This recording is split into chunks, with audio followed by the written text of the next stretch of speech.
All right, you got the drinks? Let's do this. All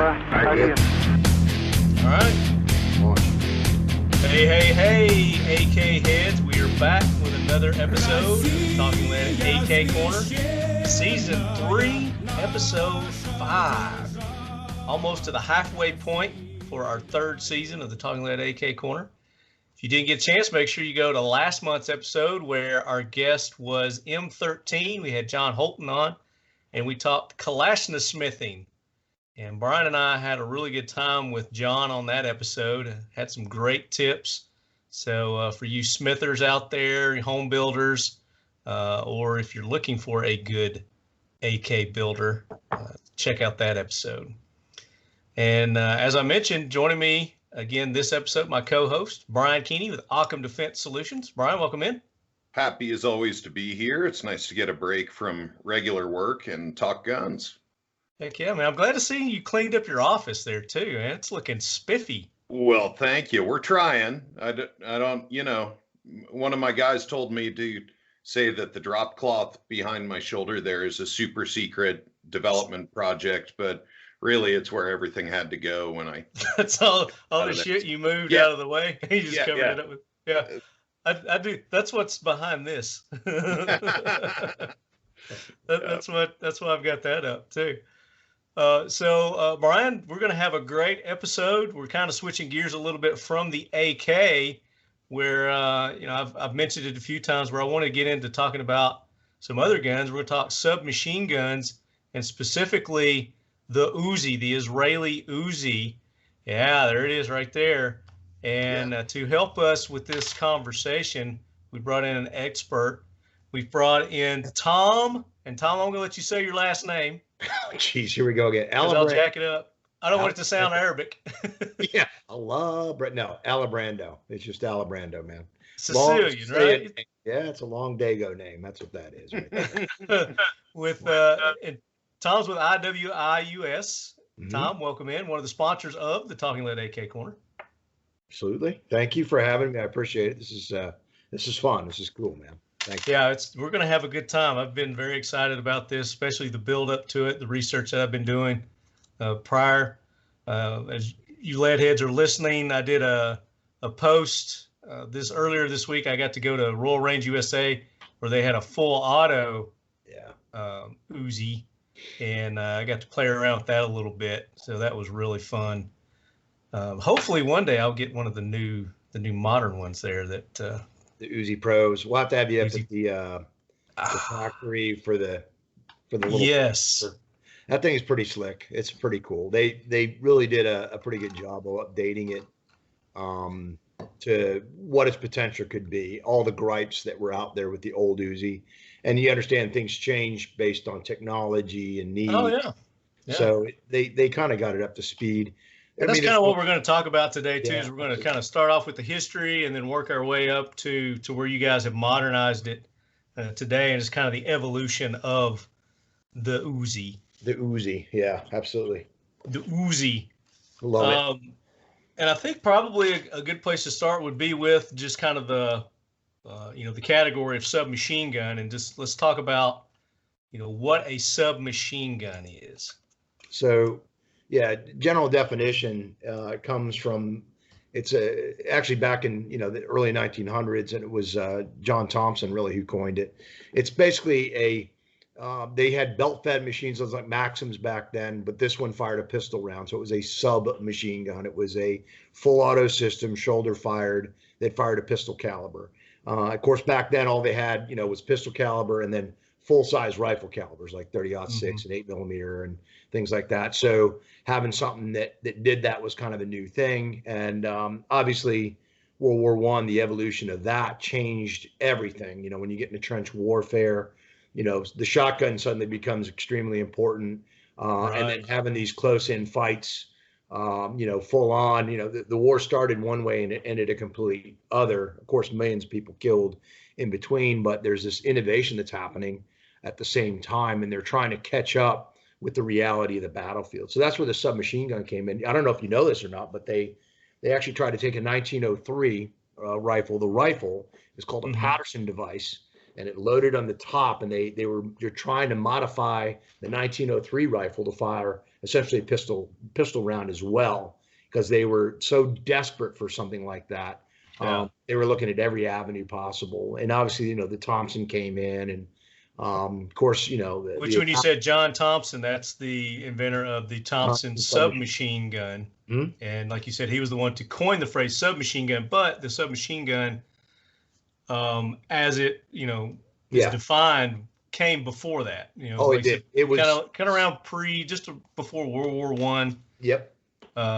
We were getting a lot of the innovations for the submachine gun. Correct. Pistol caliber, basically rifle. So that's where they come with this. So it's something less than a rifle. Less than a rifle cartridge, right? And and the war drove it. 1915 is when you really start seeing more innovation, people pouring money into it and trying to get something that would work. So, I mean, there was a whole lot of things that came out of that war, but that was one of the preliminary ones, obviously. So, yep. Yeah, and I guess one of the early examples of that would be, I've got it on here, the OVP 1918. Yes. Which came from Italy. Yep. There's two Italian guns that came out of Italy. That was one of them. That was a derivative of another, believe it or not, another submachine gun that they were working on that had 2 barrels and 2 magazines. Oh, really? But it didn't work. Yeah, it had a high rate of fire. It didn't work right. So they ended up switching it out to that, and that's where that came from. It had a very strange cocking device on it. It was very awkward. It was just an unusual weapon. It really didn't take off. You don't get into more of a modern system until, obviously the Thompson is I would consider it modern, had more of a complex locking system. And then the MP18, the German gun, which actually carries over for a while. It actually works really well.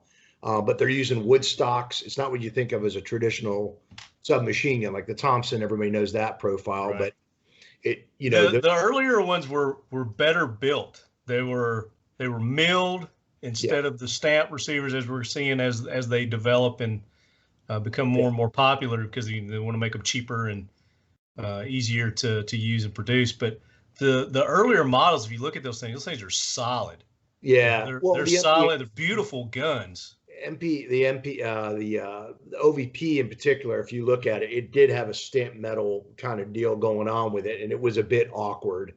But yeah, you're right. Most of the other ones were absolutely fantastic. I'm going to share my screen here for our video, because we're recording a video on this too. Can you see that?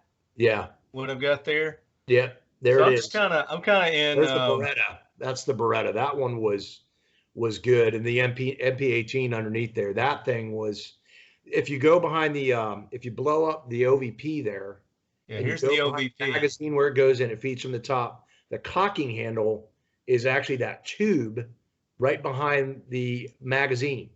You had to push a button and pull it back. This one here, is it over here? It's actually in the rear position right now. Okay. But yeah, that's how you cocked it. That's why you don't see a cocking handle. It was a very unusual way of doing it. And the sights are offset. They're not actually in line. They're offset to the left of the magazine. You notice that the magazines they have are feeding from the top. And that had a lot to do with rifle design. Everything fed from the top with rifles. And that one ejected straight out the bottom. So it was very unique. It was odd by today's standards. But the MP18 right there, the German one below that, below the Beretta, that guy actually gets used for quite a while. Like, it starts working its way. The Bergman MP18. Yes, that one ends up right before World War II. You'll still see that even in the early days until the Schmeitzer comes around. The Schmeitzer kind of took over, and that became the standard. The Schmeitzer is the 40, right? Yeah, the 3840. There was 2 versions of it, and the 38 had a problem, and it had to do with the bolt. It's an open bolt gun, and it didn't have like a safety. You had to cock it and lift it into a cocking handle, kind of like what you think of an MP5, right? And that was the safety. When you pulled it back down again, Now it's ready to fire. So it was a matter of moving the handle to get it to work. Yeah. But it So didn't. then we're getting into the World War II gun. So Yes, after the Bergman MP18, because it still has that beautiful wood. Oh yeah. Milled. It's got a side. Yep. Magazine feed there. The Thompson was actually designed for World War I. It was. But they didn't actually get to use it that much in World War I, and was more in World War II. It had some complaints, the Thompson did, though. And it had a 100-round drum initially. I don't know if you remember that. Those are very rare to find nowadays, by the way. They're worth thousands of dollars if you find one. They ended up cutting them up after the war. But it was super. That's an 11-pound submachine gun. It's pretty heavy without ammo, and I had one. I had a 1920. Well, that wood alone, with the stock and the grip, the two grips, that's solid wood on those things. And that was milled. It was all milled, and it had a different kind of locking system to it. But the interesting thing was that drum rattled so bad. It made a lot of noise. Yeah. If it got any mud in it or whatever, it was dead. So they used stick magazines in it for if they could, and the drum sort of fell by the wayside. I did get to shoot an original drum in mine, and it worked great. It was select fire too. Oh, nice. So a lot of submachine guns, they're full auto and safe. And these the original one that you showed, the OVP, believe it or not, is a select fire. That's why it has two triggers. The one trigger in the front is semi-auto. The trigger at the rear is full auto, which is kind of unique. So it's ugly, but it was sort of practical too. So that's why you have two triggers in there.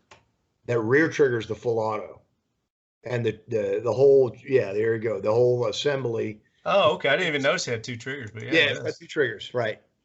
It was a very odd weapon. The magazine that you see in the top, it rocks into place. So it's kind of unique. And it was one of the first ones, but it really didn't. It wasn't that successful. They were trying to rush it in and trying to make it happen. It was okay. So. No, and the money on that they took to make these earlier submachine guns, is pretty expensive to make these. And then as we see the development go with the Beretta Model 38, the MP40, and as we start progressing, they slowly start losing the wood. Yep.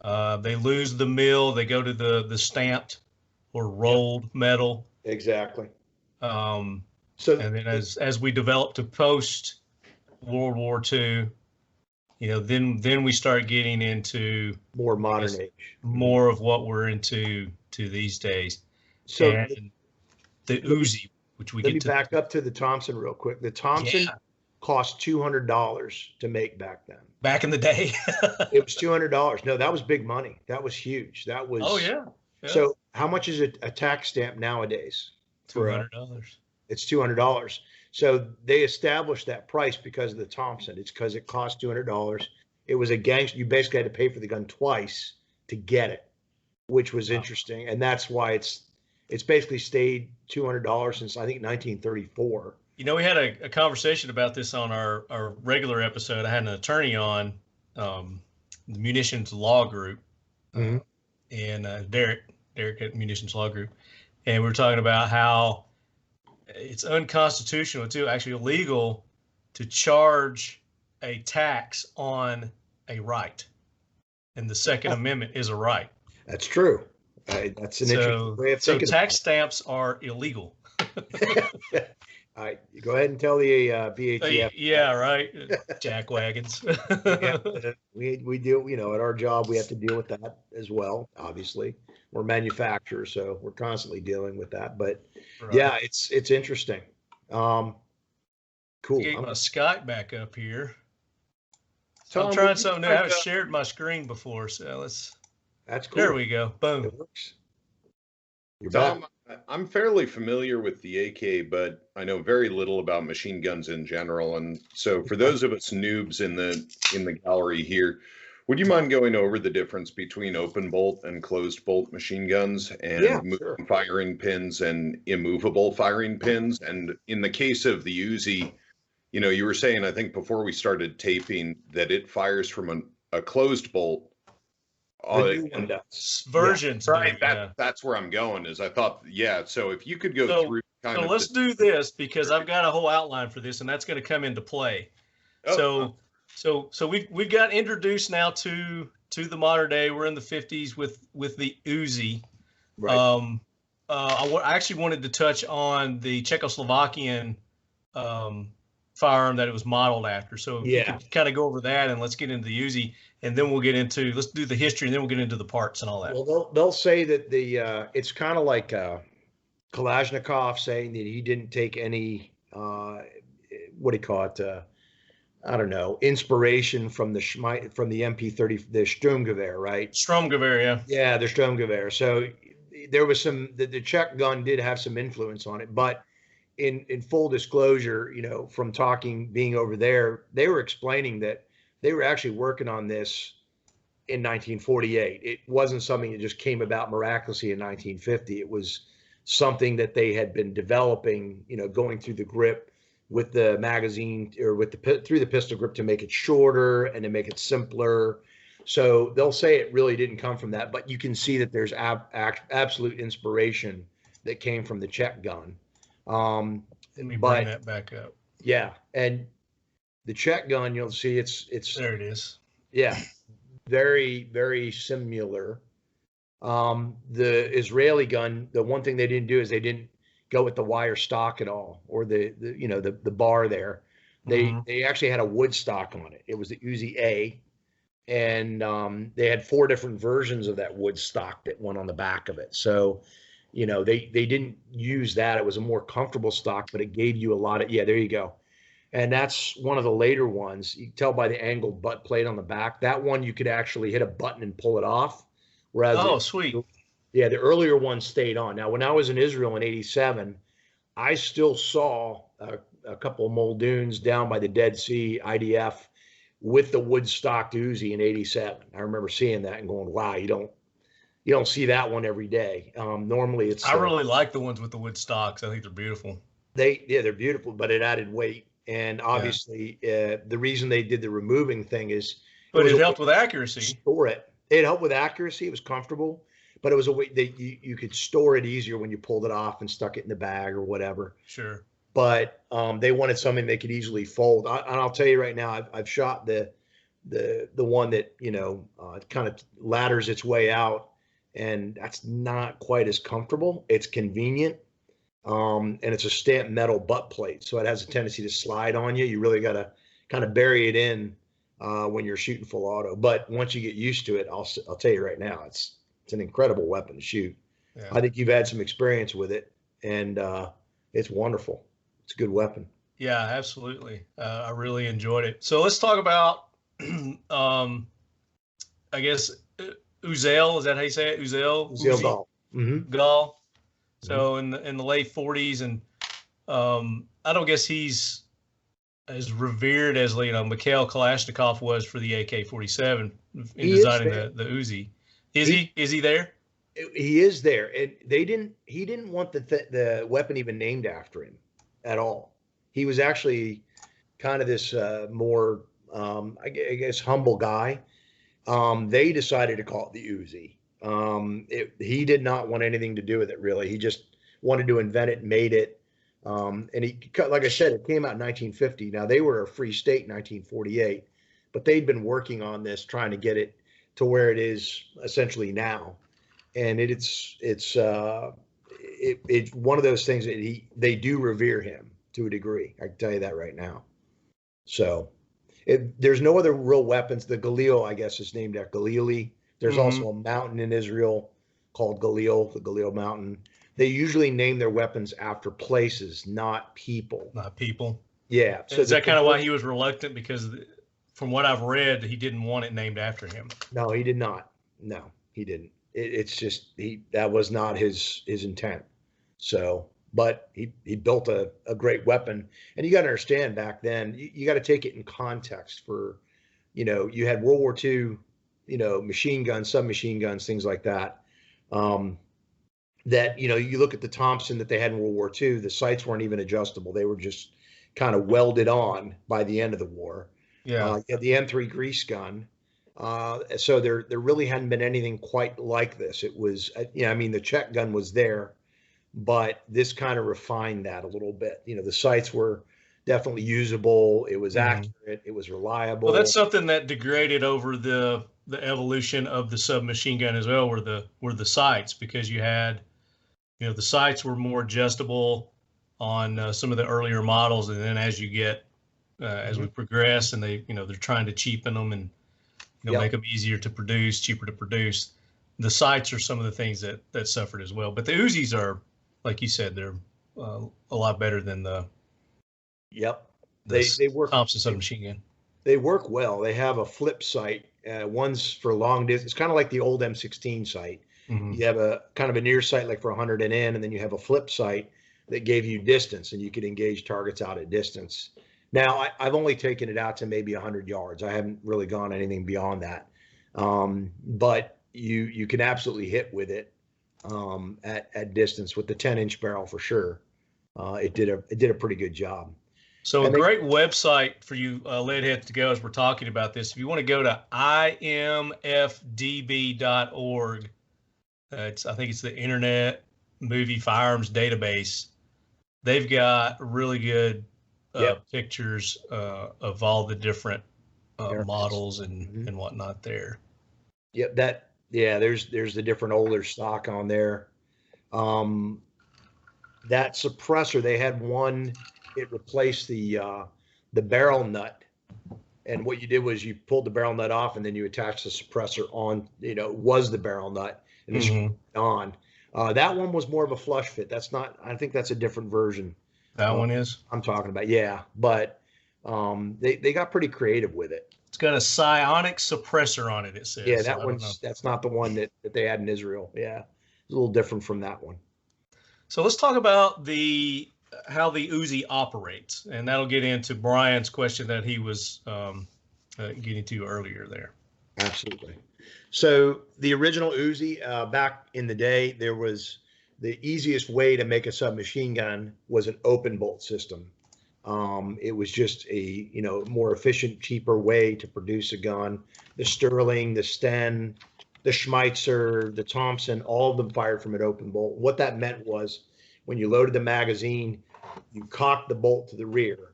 Okay, and when you press the trigger, the entire bolt comes forward, and when it comes forward, it immediately fires. Kind of like a belt-fed machine gun, right? That's an open bolt system as well. So it would come forward, it would fire, and then when you let go of the trigger to stop firing, it would literally just hold the bolt to the rear. It holds it back. So that's what an open bolt system is. It's completely different from the way you might think of with an AK. With an AK, the bolt's forward, you drop a hammer hits the firing pin, that's what starts the ignition, and then the gun's off and running. And that's not the way this works at all. Open bolts are opposite of the way you think. The unique thing about the Uzi open bolt, there was two things. The bolt actually went forward of the chamber. It's a huge hunk of steel in there. And because of that, because it went forward of the chamber a little bit, it really made that huge metal piece and that's a straight blowback, meaning it uses the weight of the bolt to delay the unlocking. That's why it's a straight blowback system. But that bolt being so far forward made it actually really easy to control. And it was a really good setup. That's perfect animation right there. And that's, if you look at the Uzi bolt, you can see how far forward it goes past the chamber when it's closed. So for you listeners on our podcast, not watching the video, you can go to 3D Gunner YouTube channel, and he's got a great animation of the action of the Uzi. Yeah. So the other thing that they did on the Uzi is it had a ratcheting system on the top. So the danger with a open bolt is if you're cocking it and you let go of the charging handle before you've engaged the sear, the bolt will fall and it will fire, right? So the finger doesn't have to be on the trigger for that to happen.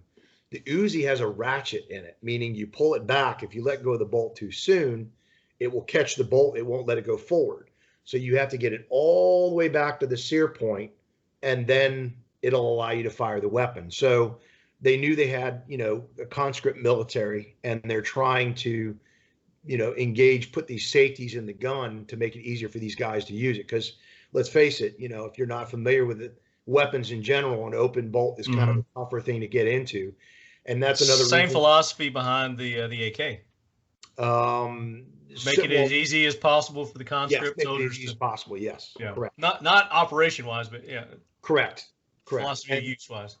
And that's why they did the grip safety on the back of it. The idea was you had to engage it, disengage. You had to have positive contact with the weapon to control it. And they were trying to do all kinds of things to mitigate that. It's ironic because that philosophy in the Uzi carries over to the other open bolt gun that they have in Israel, which is the Negev. The Negev has the same on a belt fit, same ratcheting system. You have to get it all the way back to the rear. If you lose control of the bolt at any point in time, it'll catch it and won't let the weapon fire. Oh, so they carried the philosophy from the Uzi into the Negev. There's a lot of things in the modern guns you'll see that carry over from that initial, we have a conscript military philosophy. Not that they're not well trained. It's just, 18-year-old kid. Just to mitigate negligent discharges, I guess. Yeah, exactly, and that's exactly correct. They train to shoot their own troops. That was a big concern, especially because they were young. They all spend 3 years in the military. The men do, and the women spend 2 years in the military. So it's mandatory. You've got to go. Now there's ways to get out of it, but for the most part they have to serve. And not everybody's a line infantry guy. They have to have support personnel too. But they're trying to get them up to speed as fast as possible. And these are, think about it, coming out of high school. Okay, here you go. This is what you're going to carry now. Yeah.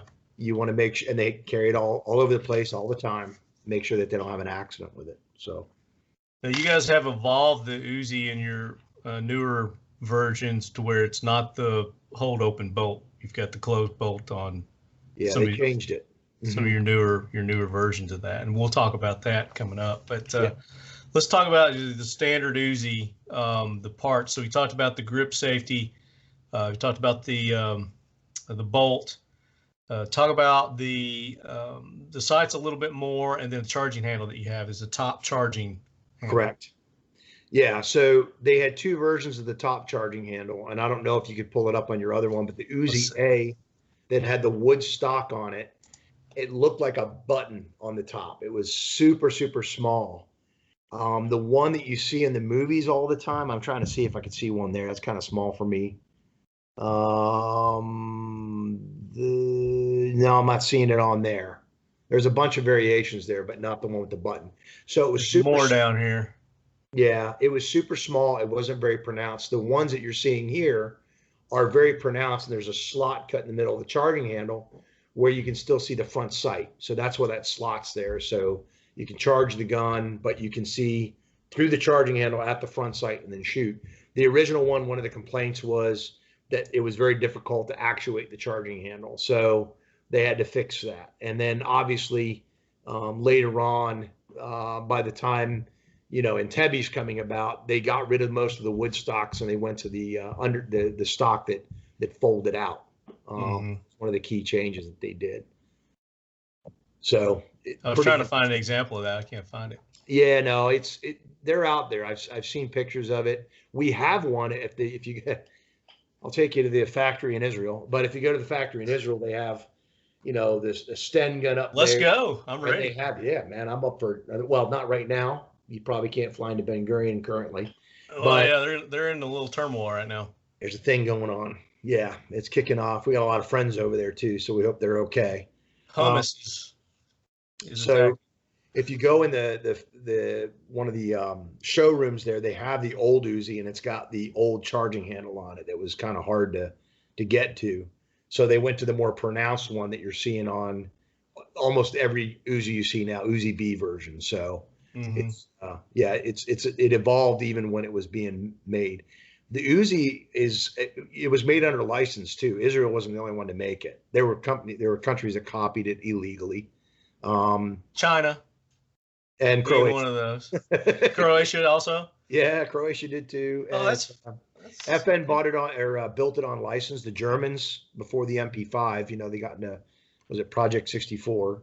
They actually had Uzis as well. There was 10 million by the time it was fully done, there was 10 million Uzis around the world. It was one of the most prolific submachine guns. It's the ever. most produced submachine gun ever.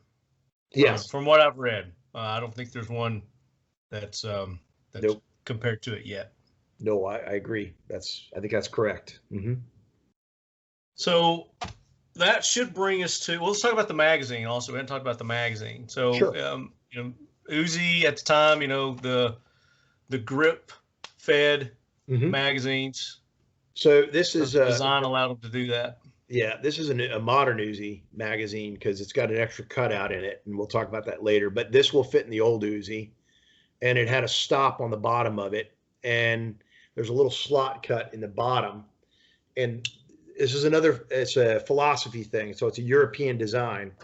It was very common back then to have a latch at the bottom of the magazine, so you kept the magazine. So the soldiers, you can't think like we do now. Like when we do a reload, we chuck mags on the ground and we move on, right?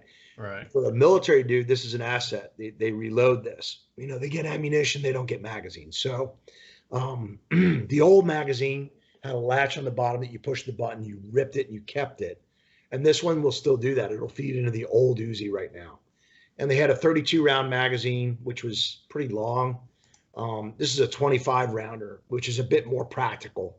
It's not quite as, you know, if you're going into prone positions and things like that, it's not hanging down quite as much.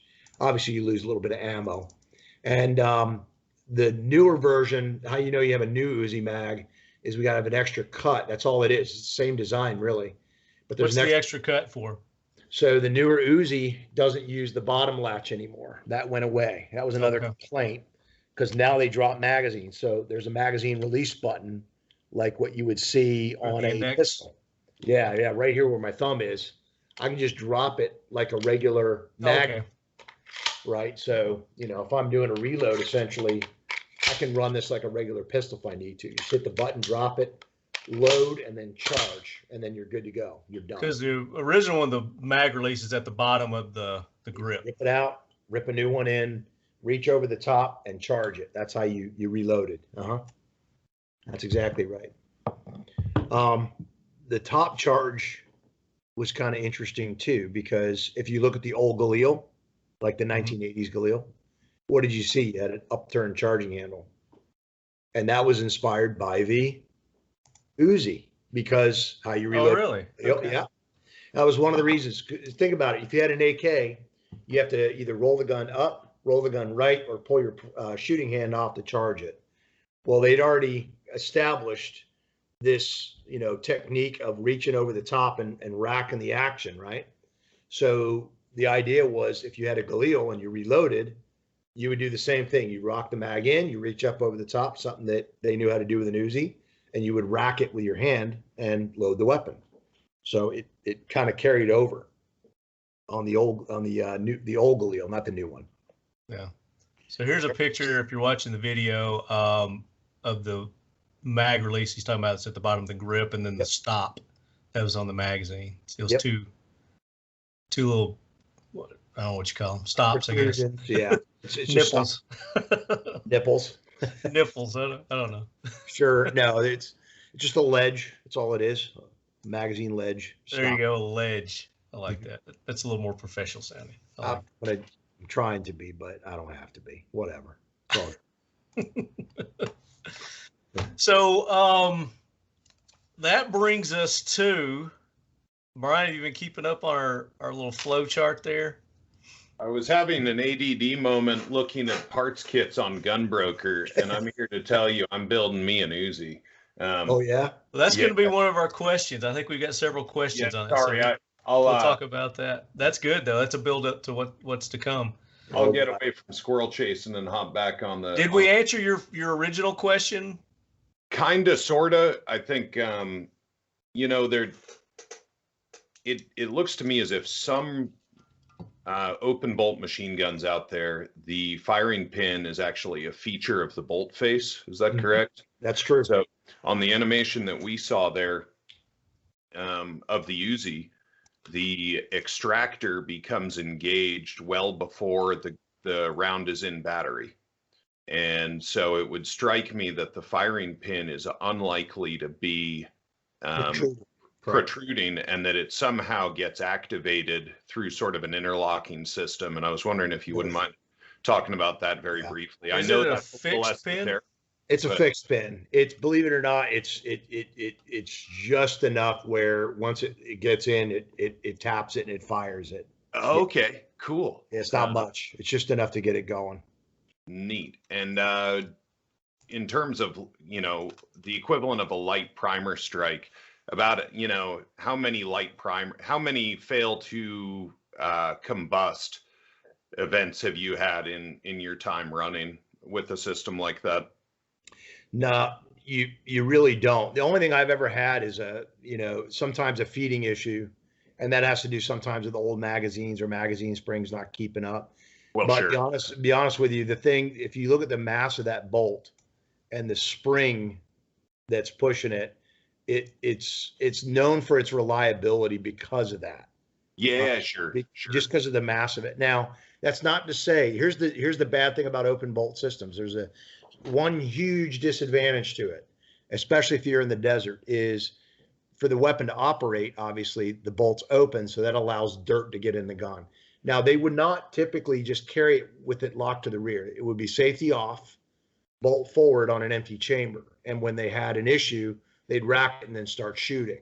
Is it possible that Israeli carry comes from that functionality of the UZI?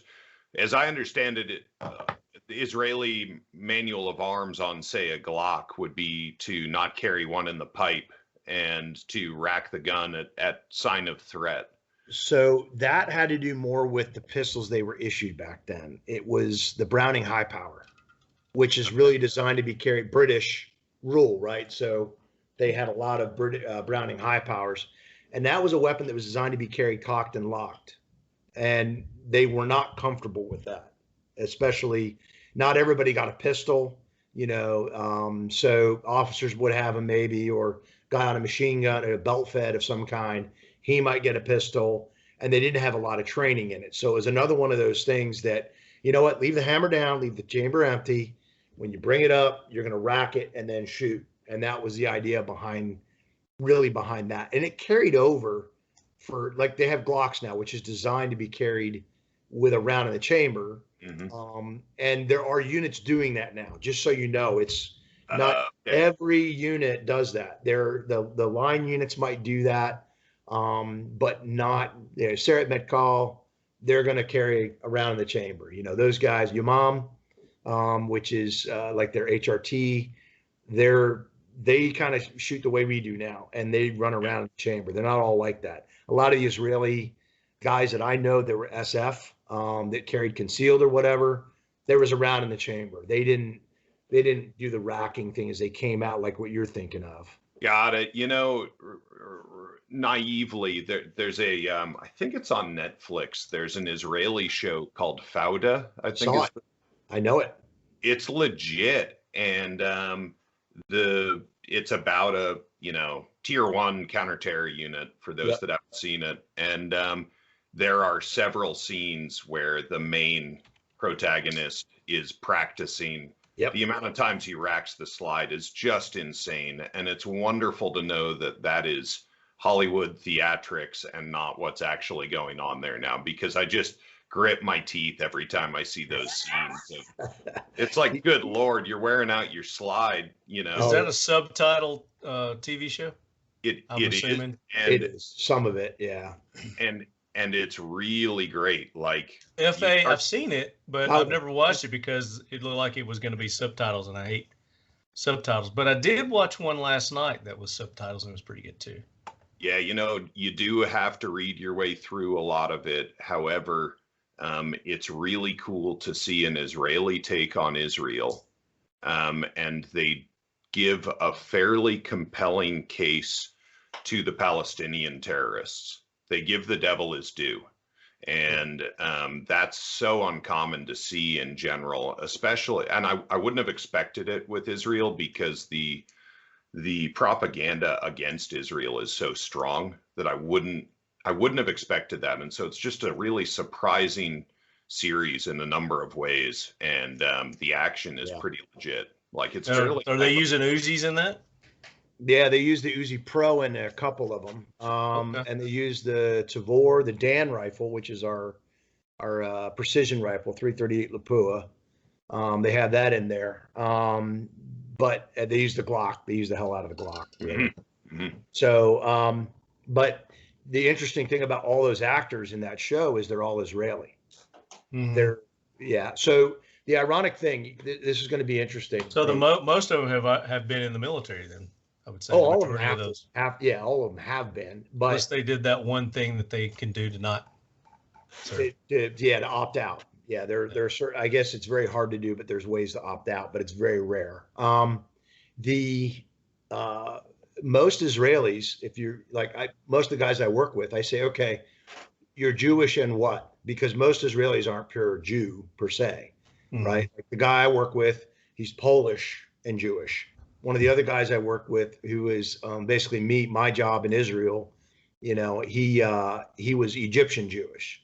That's very common. One of the guys, you know, the guys that I work with, another guy I work with over there, he's Persian Jewish. So, wow. Yeah, well, it's diaspora, right? They got spread all over the world, so they have all this, you know, blood that's there. But it's a Jewish culture. It's their heritage. It's definitely in their lineage. It's in their blood. But there's something else, and they frequently speak. You know, a lot of the guys I know, they'll speak 3 languages, 4 languages, Arabic fluently. They grew up with Palestinian friends. I'll never forget, we were in Jerusalem, and we go to this one place to eat lunch or whatever, and I'm with my guys, and we sit down, and he starts speaking Arabic, and the guy comes over and starts talking Arabic and putting the food out, and I go, we're good? He goes, I've known him since I was a kid. This place is awesome. I'm like, okay. There's a lot of that there. That's the ironic thing that you're not seeing is, there are a lot of them that they get along. They don't care. You know, they just want to live and have families and jobs and lives, and they don't want any of this crap that's going on over there. So it's pretty sad right now. Yeah, with all the diaspora there, I may have some you Israel files out there. Forgive me for me getting this Israel wrong, files. but it's my understanding that modern Hebrew is a fairly new language, and that it was knitted together from Yiddish, which is sort of the language of the diaspora. And you know, there's Old Hebrew, obviously, that's a very set thing. But after everybody got scattered and then came back together, there are a couple different dialects of Yiddish that they kind of knitted together to get modern Hebrew. And so we don't think about it, but you know, Israel's only about 70 years old. 75, something like that. 1948, yeah. That's it. 1948 when they started designing the Uzi. Yeah. Well, yeah. So there's a I don't know how true this is, but there's a story about a country that was designed around a gun. Isn't that awesome? It's a country designed around a gun. Kind of looks like it a little bit, but they were making it when the British were still there. They actually started designing it when the British were still there. So they were trying to drive the British out. They didn't want the British there. There were actually 2 primary groups that were essentially trying to oust them. You know, it was the end of colonialism. That's what it came down to. And the British finally relented and they left. You know, but there was a story that they were manufacturing weapons and doing things like that, and that they did it at a British laundromat because they had it underground and they were building things. And they were trying to find it, but the Brits would come in and it kind of hid the sound of everything going on underneath, and kind of worked out. So that's one of the lures I heard when I was over there. I'm like, seriously? They're like, yeah, we were. That's cool. Sneaky. I was like, okay. Well, they had to be. Yeah, they had to be. They absolutely had to be. Yeah. So we're talking pop culture. And Brian mentioned that Netflix show. What was it called? Fauda. Fauda. Fauda. Fauda. Fauda. So back in my youth, you know, I grew up in the 80s, and the Terminator. You remember this? You remember this scene? Absolutely. Can you guys see this? I can see it. You can't hear it, but I can see it. Hey, buddy, only what you see in the case. Yeah. The Uzi 9mm. Yep. Which will it be? All of them. Spots 12. I love that. Love that movie. I'm going to close early today. Yep. Yeah, he's like, I may close early today. Yeah. And then, of course, this scene. Yeah. Here we unforgettable. Go. This is Reagan. I remember when this happened. The Reagan assassination attempt.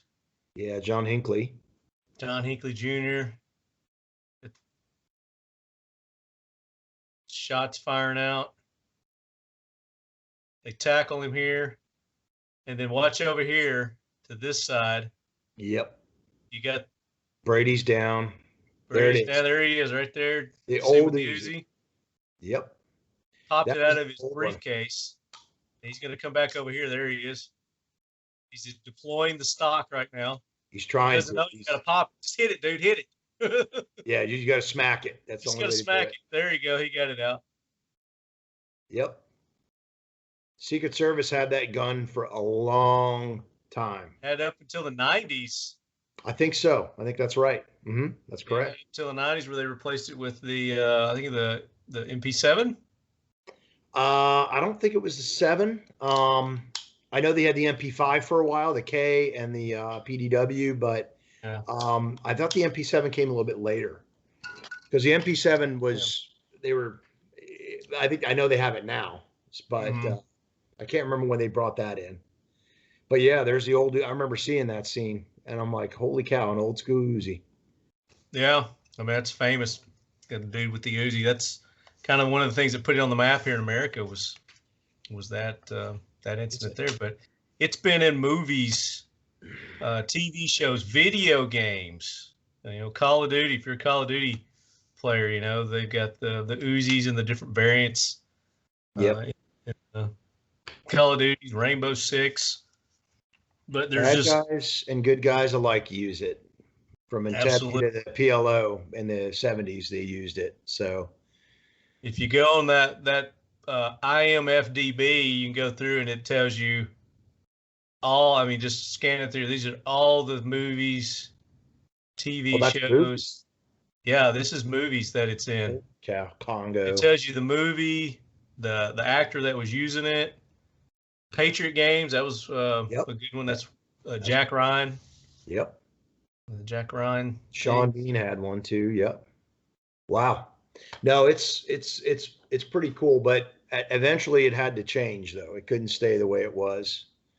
If we get to modern day, Tenet, the movie Tenet, 2020 came out 2020. It was in that Extraction, which I think that's a Netflix. Isn't that was a Netflix? Yep. That was a good movie. Thor, wasn't Thor in that? Correct. Yeah. The Bangladesh police are using it. We also had we had a Tavor in that one too. There's a Tavor. You did? Yep. The good guys when they're on the bridge and he's trying to get out, you can see one of the guys trying to help Thor out, and he rips out the old Tavor SAR. It's the old SAR. Oh, nice. So he's blasting away with that. So we had a couple in there, cameos. Now, do you guys work with the movie production companies for that, or do you work with a third party company like we had Leviathan Group on not too long ago, and that's something that they do, big is help movies get the guns and background stuff. So the one that comes to my mind, yes, we do. They just buy the weapons and then they modify them because they're manufacturers, so they can just change the gun. But ISS in California, the guy who has the show Hollywood Guns. Hollywood Guns, yeah. Friends with him. He's a cool guy. But yeah, what's his name? Is it Rock? It's not Rock, is it? Is that Rock? No, God Almighty, it's killing me because we just texted back and forth yesterday, and now it's one of those moments when you're on. Yeah, I know Larry Rock. Zanoff, thank you, Jesus. Who? Larry Zanoff. Larry Zanoff. Okay, Larry. Yeah. Larry. Does he own that? I think he does. Yeah, he does. That's his company. It's ISS. Okay, I just thought he worked there. No, I thought he owned it, but I don't know. He may.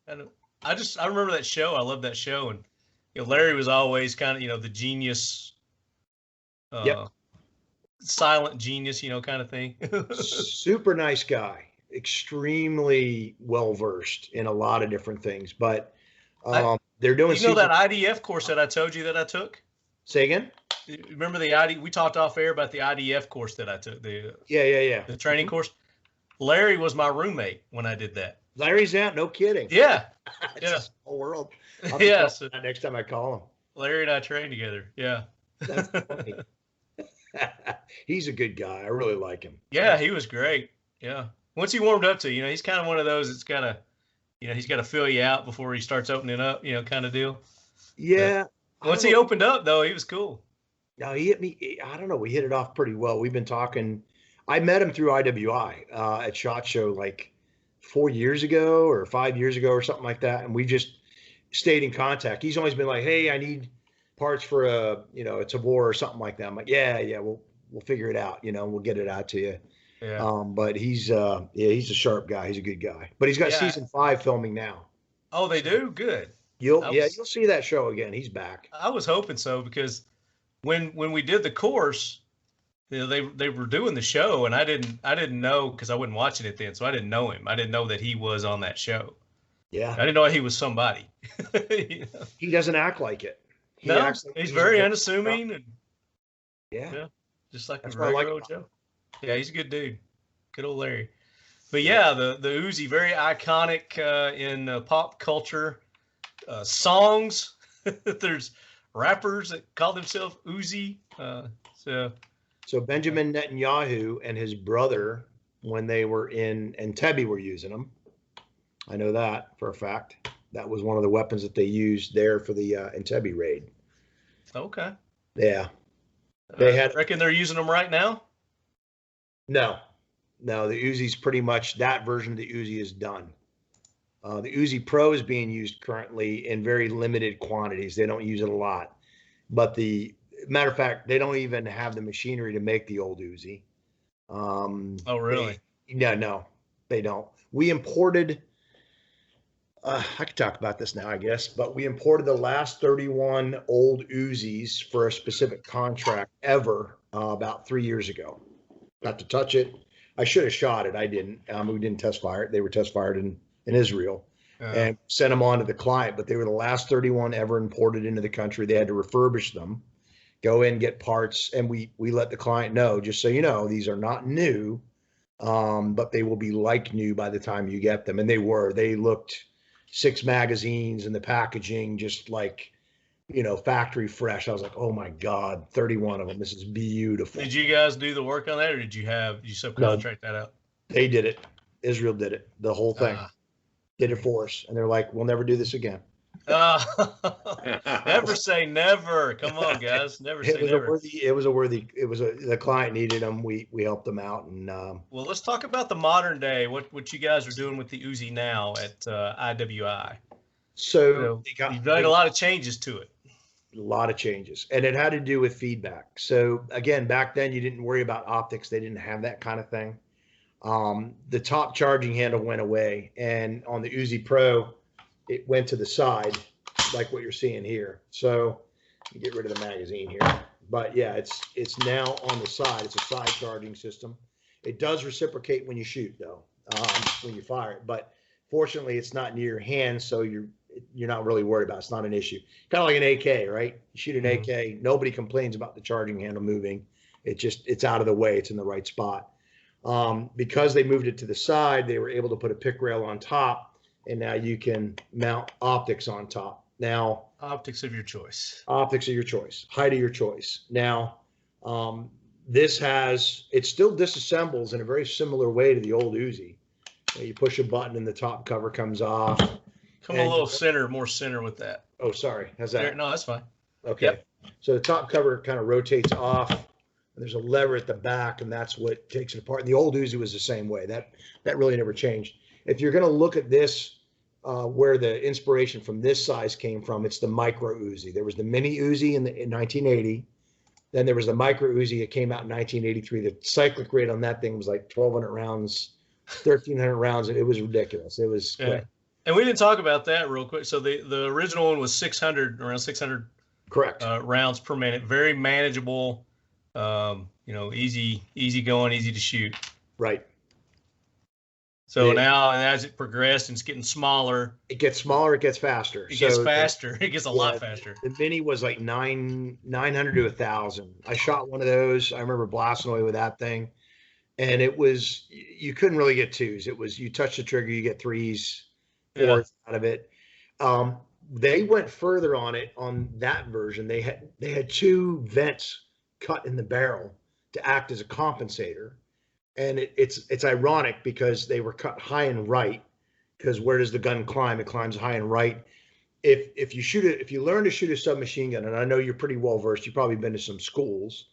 You actually center up or square it behind a submachine gun. You don't want to blade your body. Mm-hmm. Well, Israelis blade their body when they shoot, so the gun climbed high and right because there's no resistance to the recoil. Yeah. So they cut two vents in the front of it on the micro and the mini to try and compensate for the gun going high and right. And it sort of works, but at 1,200 rounds a minute, whatever, who Right. knows? So it's still. They need to put an anchor on the barrel to, Well, hold it down. Yeah, they put a vertical foregrip finally on the Uzi Pro. It folded down, so Mhm. you could grab it, you could hold on to it. And this one has the pick rail on it, but the Uzi Pro, it actually has a slanted fore end. It looks almost like a cutlass, like what you would see on a bore. Uh-huh. It comes up, and they have these removable front rails that come off.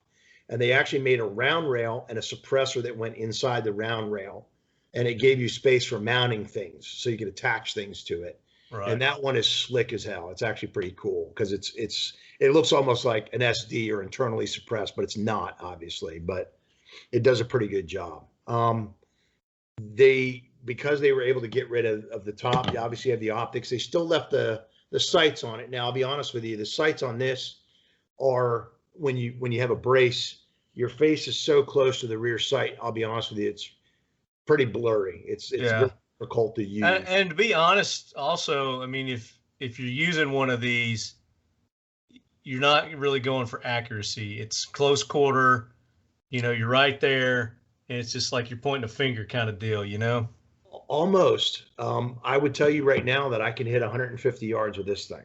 Yeah, but that's not going to be your primary to go long distance with. No, not at all. Its primary use, what I'm saying is primary use 50 yards and in is to get somebody out of your face quick. And yeah, it's 50 yards and in, or that's what most sub guns are designed for. Is kind of close, and it is a select fire. That is impressive that you can hit accurate at 150 with that.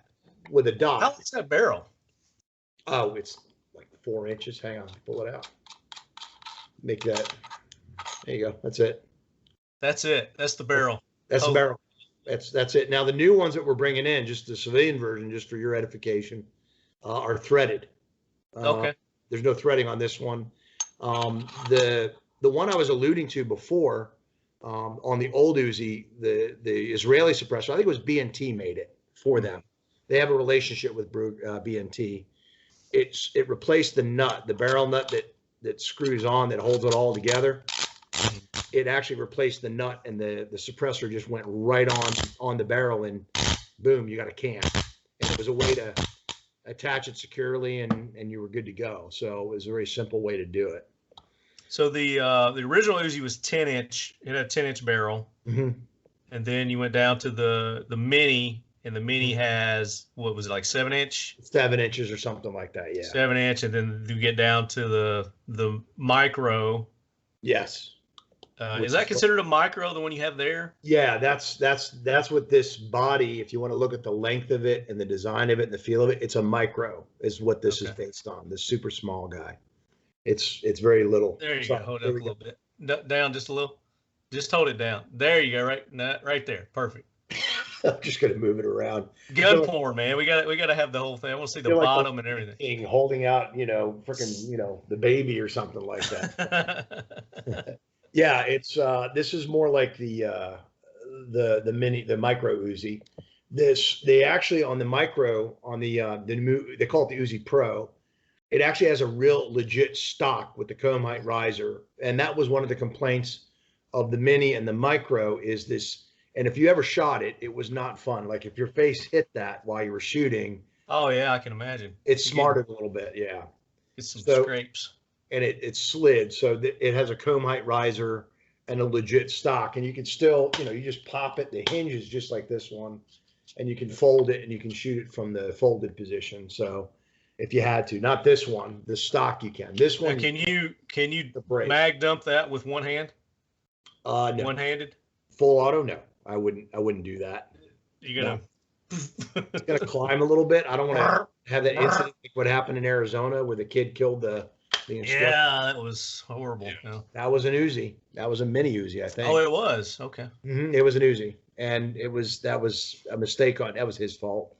I mean, obviously, bad, but that was a bad decision. It was just not right. No. I feel bad for the kid more than anything else. So the other thing they got rid of was, again, like we alluded to earlier, is they went with the magazine release button. Sorry, magazine release button. Thank you. Yes, sir. Right there, where you can actually hit the button with your thumb. Americanized it. They Americanized it, and that's because they're doing this with pistols over there now, right? They have Glocks, they have all kinds of other things. So all right, why do the latch anymore when you can just have them do one thing and be done with it? So, ASP red gun right here for all your training needs. Nice. I think they have Uzis too. I'm not Do sure. they? They do. Really? I don't know. They might. Have to ask them. They got a big selection. So one of the most common questions that we got asked about this guy at almost any show, after can I own that? Is is how do you shoot it? Because this version, like I said, the UZI Pro has it looks like a cutlass that you can put your hand on. Mm-hmm. And this one, you don't have the cutlass. So the idea behind this, if you're going to shoot it. Wait, I got a picture of that. Let me. Yeah, you grab it just like a pistol. Mm-hmm. With your hands. There you go. Right, like there you go. Is the cutlass a removable thing, or is that one that's No, built into it? It's built that way. It's built that way, but the vertical foregrip that hangs down is part of it. It's part of the cutlass. So if you go to the IWI, there it is. Is that it? That's it right there. Perfect. So if you can make that bigger. That's what she said. Yeah, buddy. Hold on, I got a video playing there. That's so you can see the cutlass, and you can see underneath the very front of it, where under the barrel. Keep going up right there. That folds out. That folds out. Okay. Mm-hmm. Interesting. And then if you go to the stock area, there's a button at the rear of the stock. Keep going back where it gets fat right there. Keep forward, down, forward, and a little bit right there where that round thing is. If you push that button forward more, just a hair, right there. If you push that button in there, there's a comb height. It pops up so you can change the height of the stock, which is pretty. That's awesome. Yeah, it made it better. And even at 1,200 rounds a minute, that one you can control. That front piece there with the hook that hangs over to protect your hand with the pick rail, that all comes off. And you can, okay. Yeah, that whole thing. There's a right above where the grip comes down. There's a little. It looks like a Glock disassembly lever. You pull that down and it slides off the front. That little thing right there. Yep, that's exactly it. You're right on it. Yep. Yeah. Good. You can put the round deal on it and then internally suppress it. So it just makes it more betterer. And what do you call this formation here? I call that a cutlass. A cutlass. Okay. If I'm joking around. Just like the sword that protects the hand. Yep. Yeah, or staple gun, whatever. Staple gun. Staple gun. Kind of looks like a nail gun, yeah. It kind of looks like a nail gun. That's exactly right. You would be correct. I like that. Yeah. But yeah, Very cool. This is the one that's available for use now currently. And that's the UZI Pro. UZI Pro. Mm-hmm. Now, are you still making the 10-inch? The 10-inch Uzis? 10-inch barrel? They don't make any of them. So is this the only one they're producing right now? For the U.S. market, yes. This is it currently. Okay. And like I said, they've eliminated all other versions of the Uzi. It's this one and then the full auto one that you had a picture of a second ago. Uh-huh. That's what they have, and that's what they're using. So full auto, they're not making a semi-auto in the one I shot. Is that what you're saying? No, not anymore. So the semi-auto one that you're thinking of that was imported, they stopped importing it. I want to say around 86 or so. It was Action Arms. They brought it in from Philadelphia. And when you saw that one, it had a 16-inch barrel. 16-inch barrel that hung out. I had one. Yeah. They had like a fake barrel suppressor deal. That it came with, I shipped with, but then you take that out and put the real barrel in. Correct. I SBR'd mine because I wanted it to look like an Uzi. Yeah. But that one was a closed bolt system. It's similar to what this is. Mm-hmm. So you'll notice on your full auto Uzi, you only had one recoil spring that ran down the bolt carrier itself. Right. And this one has two. The second one is the striker spring. Oh, okay. So, yeah, and the new one's similar to this, like the full auto. So you got a floating firing pin on this one? No. Is it a fixed firing pin also? No, it's a striker, is how this one works, and that's how the Action Arms one you had there was. So it's if you pull it apart here, you got two pieces. Let me hold. Yeah, there we go. This is the firing pin here. It acts as a striker underneath, and as a matter of fact, you can pull it out, and there's the firing pin. And you can actually just remove the firing pin. So there it is. So when it's in the forward position, this piece right here is cocked to the rear, right? And then when you press, sorry, let me turn it up that way. There you go. It's cocked to the rear. And when you pull the trigger, it lets this go forward, and that's what fires inside the bolt itself. That's why there's two holes back there, and everything kind of lines up like, hang on. So interesting. So that's how it is when it's in the cocked position. It's kind of back just about that far. Yeah. And then it'll ignite, it'll fire when you drop the striker, and then boom, it's off and running. That's all there is to it. And you'll notice that the block of steel isn't quite as big. Mm-hmm. It still hangs a little bit farther forward, but it's a straight blowback system. It's just as simple as it can be, but it works. Very cool. Yep. It's pretty interesting. Brian, do you have any questions? You just awestruck there. And there's I'm loving it. Right there. There's not much to it. No, there isn't. The commonalities to the AK are really striking in philosophy as much as anything. But the sheet metal, the way the barrel is just a pipe. It's so simple, and so there's a lot to love about this architecture and a lot to learn from it. Tom, you'll probably not be aware, most people aren't, of what we named our company after, but Occam's razor, if you've ever heard of that. I have. All things being equal, the simplest answer is the best one. And that thing is all kinds of beautiful from that standpoint, very little to fail. And the way that the bolt carrier, as it were, or the bolt, wraps around the barrel itself, that's really clever. Like, there's a whole bunch of sort of secondary mitigation of things going bad. Well before that round could get ignited, it's already shrouded by both the bolt and the barrel. Yeah. There occasionally, like when you shuck a round out of a Glock, it'll ignite, and people that have their hand over the ejection port when they shuck a round out to catch that round, don't have a good time when that happens. No. And so that's a really cool architecture there. And yeah, awestruck is the right word for it, Marty. You just got to think of it in the context of 1947, 48 time frame when they're trying to think this stuff up. Sure. And it's, obviously. Go ahead. No, go ahead. No.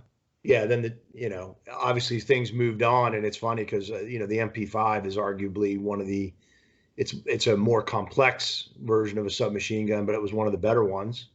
But the Uzi still kind of held its own all through that 70s, 80s time frame. So it's a neat system, no doubt. And it came in 45, 41 Action Express. There were other calibers for it. I saw 145 Uzi in the U.S. It was a U.S. thing, and it was a semi-auto system, and it's very rare. If you find one of those, that's one of the rarest birds ever. So, yeah. There's 22 versions out. There's the 40s. There's some 40s that were made in the 40 caliber, and then the 41 AE. Action Express, yeah, that was a very short-lived cartridge, really. They made that for the Jericho as well.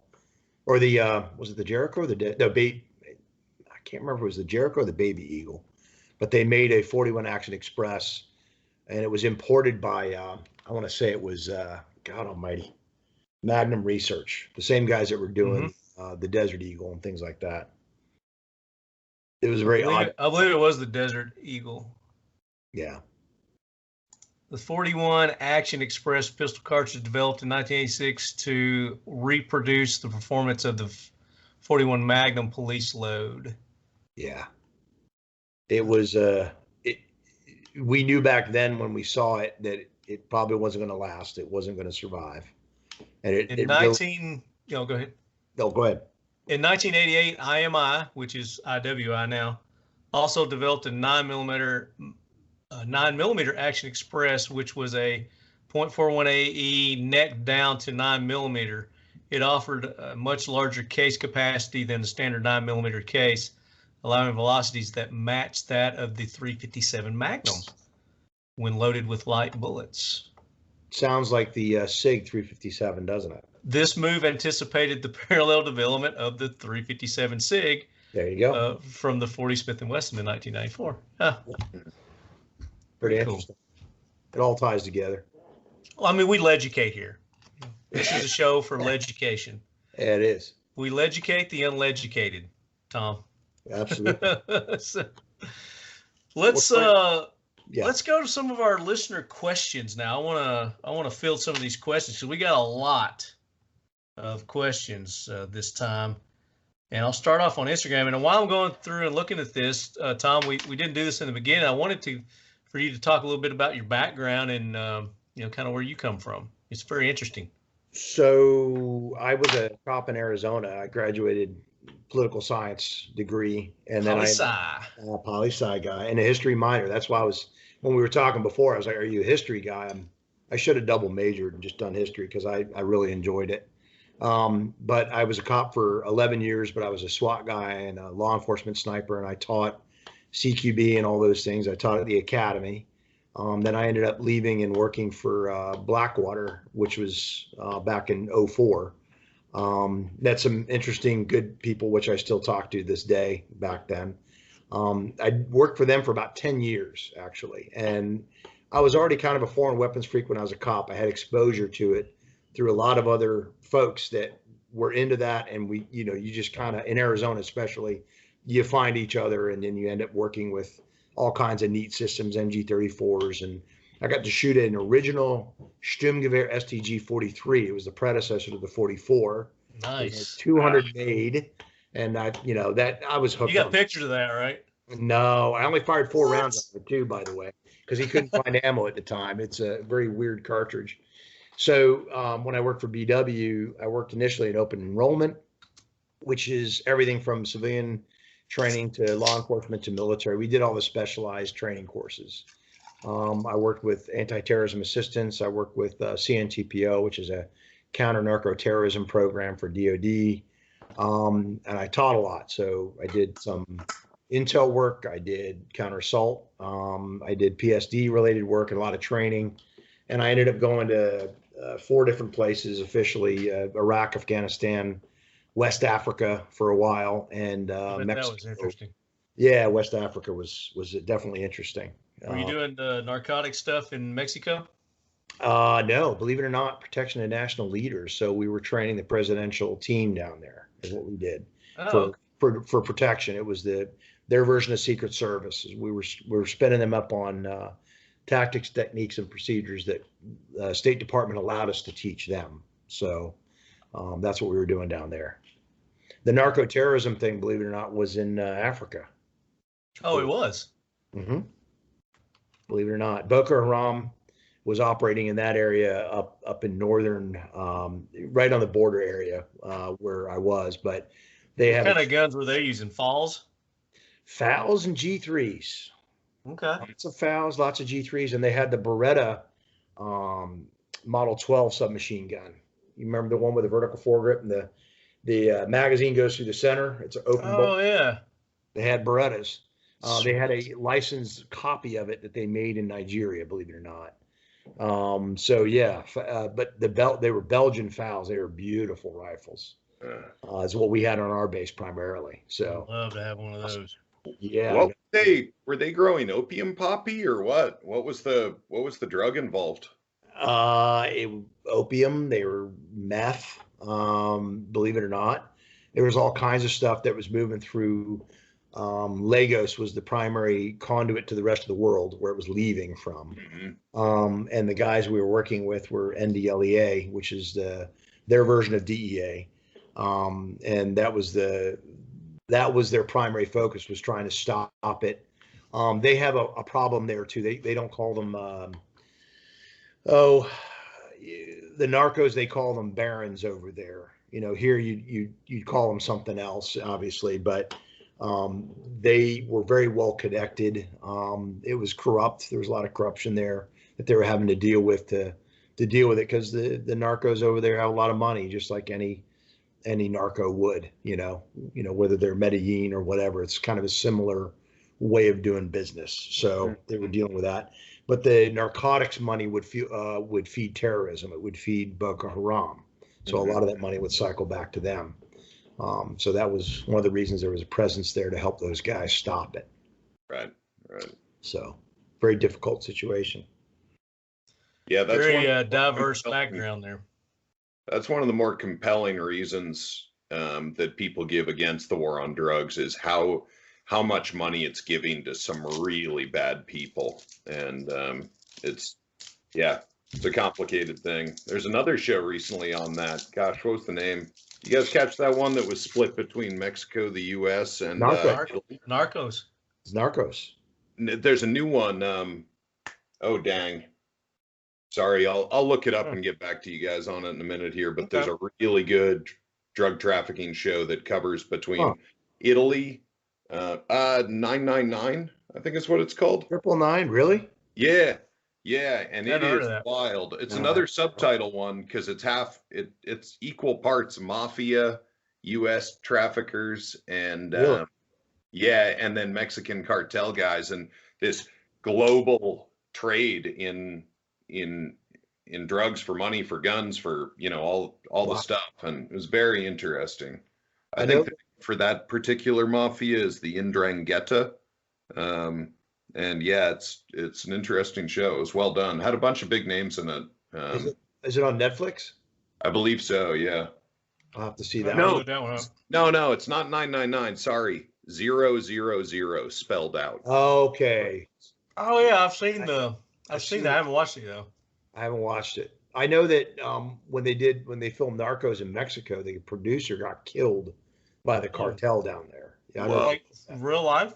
For real, yeah, he got killed when they were doing the initial filming, when they were doing Narcos Mexico. Did they hold him like for ransom or something, or they just killed him? No, they flat killed him. They were like, when they did Pablo Escobar.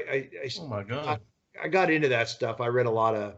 I think it's Mark Bowden. He's the guy who did Black Hawk Down and stuff. He did a book called Killing Pablo, and when they were going over Pablo Escobar, this show got a lot right. I mean, they got some things wrong, but they compiled it together is what they did. They cobbled a bunch of events and they made it one, but they got so close to the kind of the way things were working. I think that when they got to Mexico, I think they just didn't want any part of it. They wanted to try and deter it from even being shown. Yeah. That's a good deterrent. Killing Pablo was an extraordinary book. Like, from what I understand, I loved Black Hawk Down, the book, but from what I understand, there's some arguments about its accuracy in certain aspects. And Killing Pablo, I thought, was the narrative of it. And also, it's very hard to understand what went wrong with Black Hawk Down because it's so complex. With Killing Pablo, I think he had an easier time drawing the narrative about his life, right? And there's actually, I don't want to mention him because he keeps this anonymous, but as I understand it, there's a firearms instructor in the U.S. that's actually the one that dropped the hammer on Pablo. Yeah, that's been a rumor for so long because Delta was there, and they were getting tired of him getting away all the time, and they were like, "Screw it," and shoot him. And there is a perfect temple shot in the guy. You have to tell me off air. Yeah, you know him. I'm almost positive you've met him. Yeah. I think we're thinking of the same person too. Yeah. Let's get to our questions here. We got a bunch. Let's roll through these. Start off on Instagram. I gotta have to put my glasses on. Jeez, so small. So old. That's what she said. Colo Mayo, COLOMAIO. Why Uzi over newer PCC? Is it just for nostalgia or still viable today? I would say. And PCC is pistol caliber carbine. For those so they're talking about, yeah, you're talking about the CZs and probably, you know, an argument we made for the MPX. This would be a pistol caliber carbine. Yeah, that's true. I'm holding up the Kel-Tec Sub 2000, 9mm. Yeah. This would not be considered a sub gun, right? This would be considered a pistol caliber carbine. It's 16-inch barrel. Yeah, it's pistol caliber carbine. Exactly. And this is just a pistol. And the way I like to look at anything like this is, what are you going to use it for? What's its intent? You know, am I necessarily going to run a match with this? Not really, no. Is it a good defensive system? If you needed something that you could make super small and have a lot of rounds for and attach a light to, the answer great truck gun, backpack gun. Yeah, exactly. You know, dealing with rodents or something like hiking, camping. Exactly. You can still Survival. make it quiet. You can put a suppressor on the end of it and make it super quiet. So it's You can hunt squirrel with that. Small game. Exactly. So that's kind of how I look at it. Am I going to run a match with this? Probably not. But have I shot it a bunch, and does it do a bunch of other things that I can hide it, stick it in any bag, and get rid of it? Yes, absolutely. And hence the reason they had the different magazine types, so you could make it even more compact. Do they use it currently in submachine guns? Are a different animal. I would say this too. Let me throw this out. You know, submachine guns are a different animal in their usage insofar as a pistol round for defensive use in general, in all honesty, is not the best for stopping things. Submachine guns made up for the lack of stopping power by delivering a lot of rounds in a very tight area. So I did SWAT. We ran MP5s. And the idea there was that the 9mm rounds wouldn't go through walls. It would stop quicker. That's actually not true, by the way, but that was what we believed, and that's what we did. Pistol rounds are lousy. Submachine guns, full auto fire. The idea is it makes up for that lack of impact and kinetic energy by delivering a lot of rounds very quickly. So, the Uzi itself in the submachine gun form is good for what it's designed to do. This is good for what it's designed to do. It's a defensive thing. It's a fun thing to shoot. And it's good for all those things you were mentioning, hunting, rodents, defensive purposes. But, am I going to, like I said, it's not necessarily what I would compete with.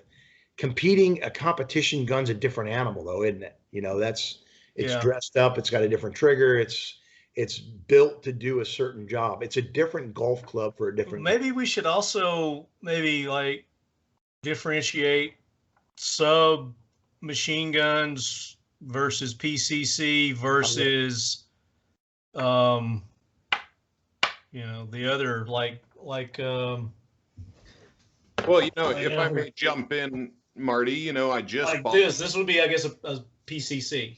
It is. That's right. Or and you get to a PDW, which is, I think, the other one. Personal defense weapon. Yeah. Yeah. Exactly. So, I have two girls and a very small statured wife, and they do not train pistol stuff. PPSH is. I know. Yeah, pretty hot gun. PS43, baby. Oh, sorry. Got 43. PPSH 41 had the wood, but man, dude, that's nice. Sorry, go ahead. Yeah. Squirrel. I told you we chase squirrels here. So for those who are listening, I'm holding up my PPS 43C from Pioneer Arms. Yeah, of course. So, I have these very small statured women in the house, and as a defense weapon for them, I got a Ruger PC Charger because you could kind of hold on to it pretty good. The downside is it's real heavy. And so, for what it is. And looking at that micro or Uzi Pro, sorry, you guys are calling it the Uzi Pro now? Yep. Uzi Pro. Looking at that Uzi Pro, that thing looks awesome for a braceable pistol for, the women in your life or smaller framed people, something that's highly reliable and with a simple manual of arms. It's just delicious. Like, there's everything right about that setup. Delicious. I don't think I've ever heard that term used for an Uzi. I like it. I'll do you one better and go sexual chocolate. All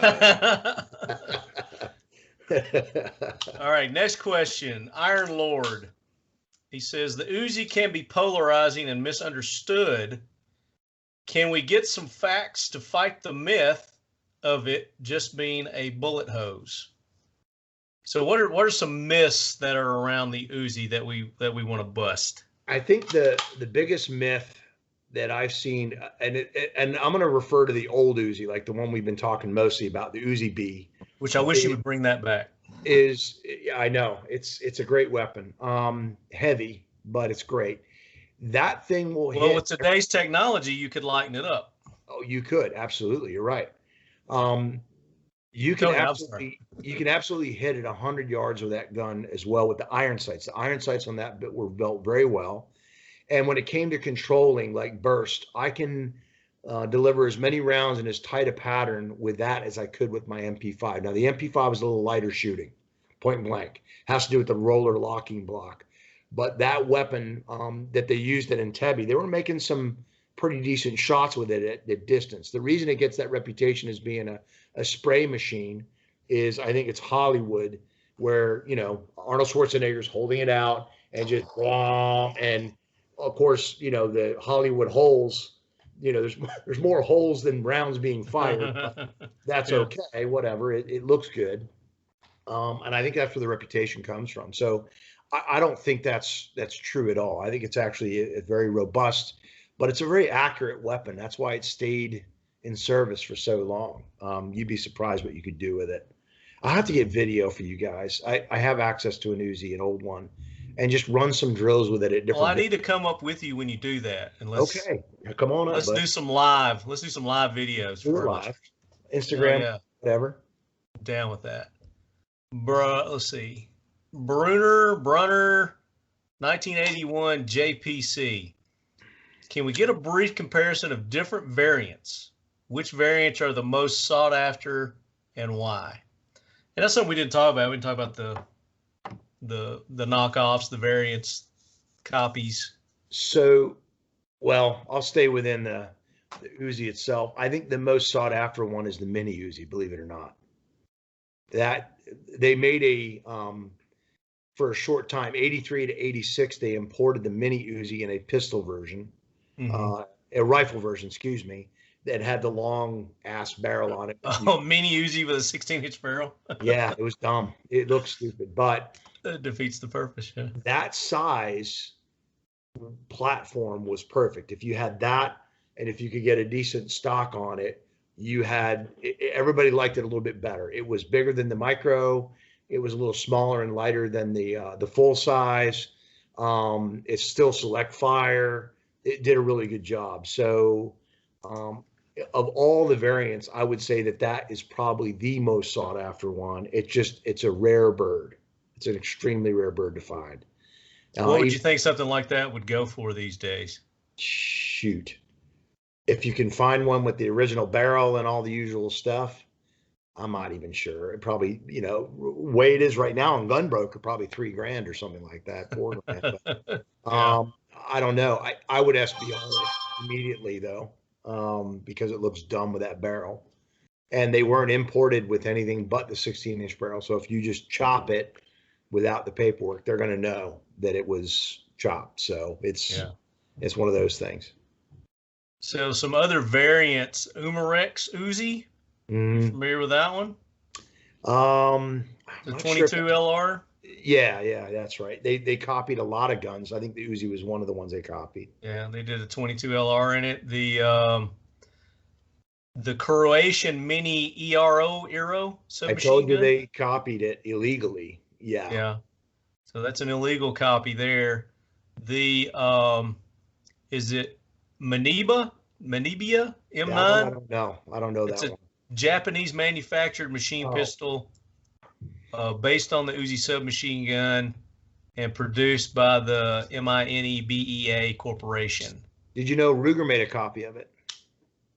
Yeah, it was the, what did they call theirs? The MP7? No, it wasn't the MP7. I worked at Ruger for a short time after college, and they had the parts for it in the factory where I was. I was a heat treat guy on the pistol side. But they made, if you look up Ruger Uzi, you'll find a version of it that they made. Let's look that up. Yeah, it's another one of those. It was short-lived. I don't even know if there's anything out there. I don't know. MP9 comes up when I do Ruger Uzi. Mm. MP9. Hang on, let me see. I can't do if there's any images. Shavings. Hang on a second. There's a Walther Uzi 22. Yeah, that's not it. Uzi, hang on. Ruger Uzi. And while you're doing that, there's another Here variant. It is. Yeah, Ruger MP9. That's it. That's the copy of it. So it's the MP9. MP9. That was, they copied the basic design of it, and it looked like an Uzi. It didn't have the grip safety on it. And the stock was kind of goofy, but that was the Ruger version of it. They were trying to. It was short-lived as far as I could tell. Yeah. And then there's an Italian clone. It's the SOCIMI Type 821.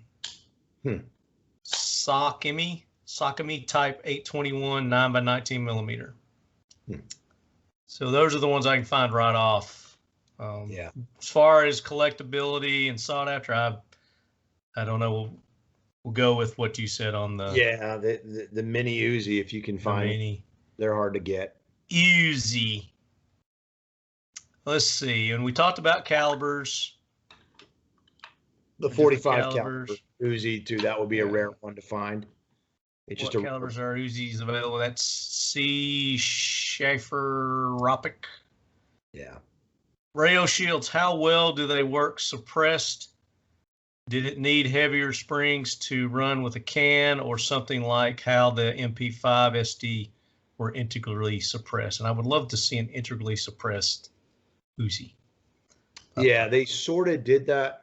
Hang on, let me see if I can find it. If you go to IWI.net,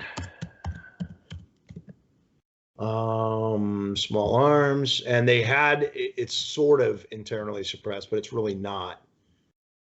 Uzi Pro, there you go. And they did it. Let me see if they can find it. No, they're not showing it. Suppressed Uzi Pro. That thing was kind of cool. They had one there with a vertical foregrip. Yeah.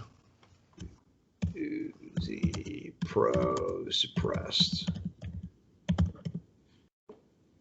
Okay, yeah, if you go to Uzi Pro suppressed, and you'll see it, the shroud is what I'm talking about. If you pull that up on yours, you'll see it. Let me do it. It's basically that Uzi Pro that I told you about with that round handguard where they brought it in. That's a B&T suppressor. It worked with the military ammo. It's really designed, it likes the hotter ammo anyway, so the suppressor really doesn't bother it too much. It favors the hot military ammo, put it to you that way. So you'll see it. Is that it? Yep, there it is. That one right there. So they did that round handguard. They replaced the front of it, and you have that round shroud that goes around the B&T suppressor there. That's the one they made in Israel that they offer. Gotcha. And it does work well, and it runs pretty good suppressed. I didn't notice that. There's the raised cheek well you were talking about there too. That's it, right? Mm-hmm. And that's that button at the back. You push it. It's kind of in the center there, and boom, it pops up. And you can set it to different heights. Depends on what optic you have on top. So that's what makes it kind of badass. All right, next question. What's the difficulty level for building an Uzi from a parts kit compared to building an AK from a parts kit? I have no idea. I've never built an Uzi from a parts kit, so I can't answer something I haven't done, put it to you that way. I only know any feedback on that, Brian? To me, it looks way more doable than an AK, but I've never touched a parts kit. But I've been geeking out on them while we're talking here because I'm a child of the 80s. I was born in the late 70s, and my first cap gun was that full-size Uzi. And I feel like it is only good and just that I have one as an adult in select fire. And so Brian I think will I'll have weld one of these up, and I'll report back at a future episode having. I bet John has done one. I'm positive John's done one. You guys, John Holton, M13 Industries. you guys are all children of the '80s, so I'm a child of the '80s. We're kind of in the same era, to be honest with you. I'm with you. Yeah, absolutely. G.I. Joe, the 3 3/4 inch G.I. Joes, the snake eyes came with the Uzi. Remember that? Shit, yeah, it did. Yeah. Yeah, snake eyes with the Uzi was badass. Rayo shields. No, I just asked that. It was the suppressor one. CS Schaefer, OPK again. What parts are American made on the Uzi to make it 922R compliant? Oh, No, Marty, do you know pistol. that? Yeah, I was gonna see if we could put Marty on the spot on that one, but Tom was too charitable. Yeah. Yeah, I was gonna say It's a don't pistol. think- This is all made there. You don't need 922R parts for this. well, for the I guess the old ones is what they're talking about, the older ones that were imported. No, there was no 922R parts. That's why they had to stop bringing them in after '86. That's why you can't get those in anymore. They were rifles too, by the way. They were brought in as rifles. And Reagan imposed a ban, and the Uzi ended up on there. The Galil, the old Galil, that you see in movies like Heat, that got cut too. So the Galil we have now has U.S. parts in it. Reagan Compliant. An Uzi saved his life, and he wants to ban them. Mm-hmm. That's exactly it. Well, I mean, it was surprising, but he did that. He probably did it before he was. He did it before he was assassinated, correct, or attempted assassination. Attempted. But yeah, this is all. It's a pistol, so it falls under the category of like even a Masada pistol or a Jericho. It's all made in Israel. This is not something we put any U.S. parts in. Let's see. So Wigginsworth, how is the Uzi related to an AK? It's a gun. Shoots bullets. Not really related. They're not really. Yeah. You know, I think it's they're thinking of his your comment about how it's AK-like in its simplicity. Oh, okay. I think that's where there was confusion there. Could be. It has to do with every weapon system that's ever been made. The Tavor is no exception. Has a philosophy behind it. There was they're looking at what they need to do, who they're training, who they're how they're fielding it, where it's being used. The AK had a very specific purpose to it. The Uzi had a very specific purpose to it. It was simple. You know, they had the soldiers' welfare in mind, you know, with the gun as well. And I think that's where he's getting confused. And I understand your point. Simple, purpose-driven works is where you were going with the AKs. Well, it's the AK. The show's called the AK Korner too, so that's true. Maybe he's. But we do again. We chase squirrels, and even though we talked about the Galil last year, it is more like the AK than the Uzi, definitely. But anyway, next question.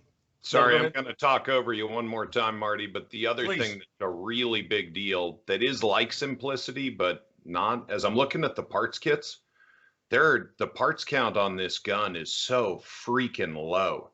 You know, it's like 20 parts or something. And if you just start to look at something like a FAL or an MP5, like the Germans and the Belgians do not mind adding extra parts. They'll put in 3 screws if one would do the job. And so, just watching Tom field strip this thing, it's like 2 moves and you got the gun off or the top cover off. You got the barrel out with just 1 nut. And I was never sure on how it was held in, but I do know now because of the clicky sound it makes is exactly the same as on a pump shotgun, where there's the little detent and castellations in in the barrel nut there. Yeah, it's And specifically that little guy right there. yeah, and so there's just nothing to these things, and that's genius. Yeah, cool little detent there. So there's a lot of kindred spirit stuff going on. Yeah, I got your point right away. Mhm. I kind of agree. I agree with you. Yeah, simplicity. There's your likeness. Rachel B33, excited for this, and I think she shoots an Uzi in competition, or she shot one recently in competition. Good, awesome. According to Rayo Shields there. So, yeah, I'd like to hear about your competition shooting there, Rachel, with your Uzi. Heck yeah. Giddy Up, what is IWI's favorite gun mod that they thought was so cool they added to their production guns? Gun mod. Well, if you look at the new Galil, had a pre-floated aluminum rail. So, yeah. Let me ask you on the Pro, what materials are you using on that? Is it mainly composite? So the only thing that they made composite was the lower piece. So this is all polymer down here, and that's what lightened it up. The number one complaint about the Uzi was, there's a couple. A lot of people don't like the grip safety on it, but was the weight. So they had to lighten it somehow, and that's where they put this polymer piece right here, which killed a lot of the weight in the gun very quickly. So it gets it around 4.5 pounds or something like that. I think the original one was like 7.5 or almost 8 pounds. With the wood stock, I think it was almost 9. It's kind of a mixture of those things. And the stock that you saw on the Full Auto Pro, the one you had up on the website, that one is a polymer composite too, because they're trying to lighten the gun as much as they can. So I don't know if that answers your question or not. So yeah, I think that's good. Okay. There was one on here. I can't. Oh, here it is. Cobra Commander. Speaking of GI Joe. How dependable was the Uzi? Was it prone to any kind of malfunctions? And I've heard of some malfunction issues that user created, basically. They're user created typically, and it had everything to do with sand getting in the action. If you got sand in it, enough sand in it, it just wasn't going to work anymore. But the one thing you could do to get it functioning again is you took the top cover off, dumped the sand out, put it back together again, and then it would really drive on. There was another ism of it, which was kind of unique. In semi-auto, if the gun was getting worn down, if it was getting old, it would trip twos occasionally. That was a known thing as well. Instead of firing one shot, it would brrrt. But, from the standpoint of, well, I'm shooting at him, if I happen to hit him with 2 rounds as opposed to 1, I guess that's okay too, right? So it was a problem, but it wasn't a problem. But that was if they were getting real worn out. Yeah. Now, I've also heard issues with the grip safety. Yeah. Not being able to deactivate it. Well, not only that, but if it wasn't pressed in all the way, yep, then you would get malfunctions from that as well. Well, that's a user-induced one. Right. That's what I was talking about before. The weight was the first one. The grip safety was the other. So this one, I'm going to cycle it. I'm on fire right now. Obviously, if I pull the trigger without depressing the grip safety, it won't go off. I push it in that far, there, it'll go off. But if you just pushed it in a little bit, it's not going off. I got to really jam it all the way down to get it to work. And that was a problem. There were I heard reports of this. I'm not sure how true this is, but guys that sort of taped it down, they were like, we don't even want to mess with it. We'll crank in on it and call it good. So that was a common thing to solve that problem. But again, one of the reasons they had it on there was the safety on the original Uzi, and even on the older mini Uzi, was not the easiest to hit. Can you see that okay?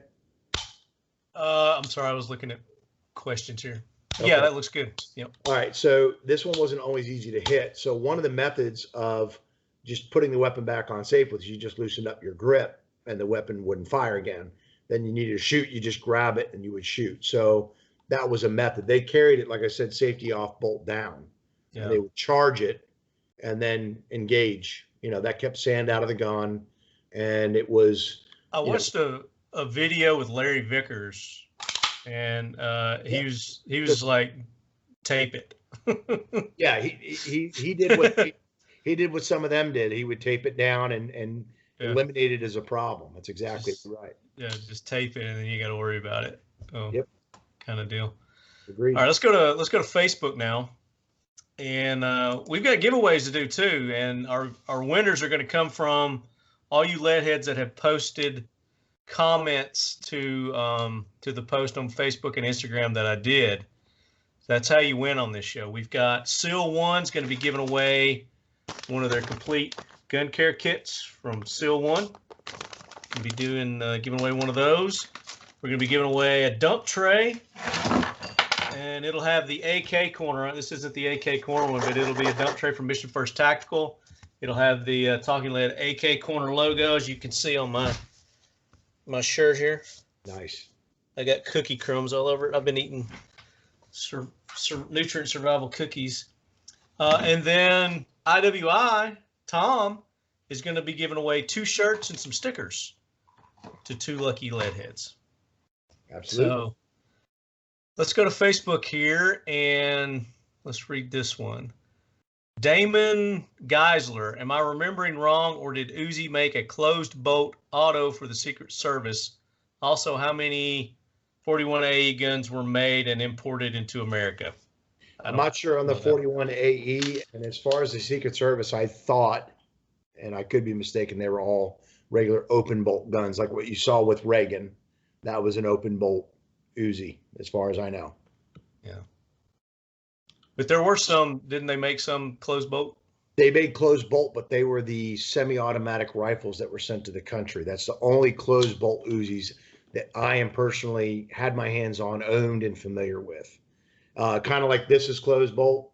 It was a very similar system that they did for the Uzi with the 16-inch barrel, because they had to. ATF, you can't have an open bolt semi-auto weapon in the U.S. So they made a closed bolt version that was a civilian version of the gun, if that makes sense.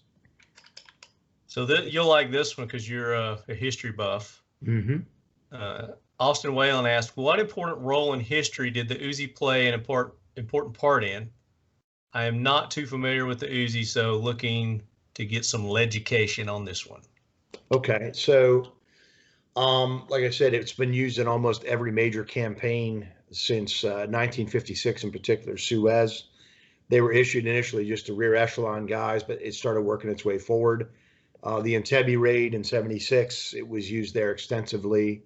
Sayeret Matkal, which is their version of Delta, their counter-terrorist unit, that was one of their primary main weapon systems. Terrorists, PLO, used them quite a bit on a lot of their operations. I hate to say it, the bad guys did too. Obviously, in history, you showed one, Reagan. You know, it being present for our history. Yeah, I mean that's kind of one of the biggest. It's one of the bigger ones, right? So it's been used in multiple things throughout the world, and just about every major Israeli conflict there is, up to, I would say, I'm not sure if they had it in Lebanon '79. They probably did. I think they did. Yeah. So I've got a little list here. Service history, 1954 to present. In the 50s, it was used in the Suez Crisis. Suez, yep. The 60s, Portuguese Colonial War. The 6-Day War, the Vietnam War, and the War of Attrition. The 70s, Yom Kippur. Yep, 73. Internal conflict in Peru, the Angolan Civil War, and the Rhodesian Bush War. Oh, yeah.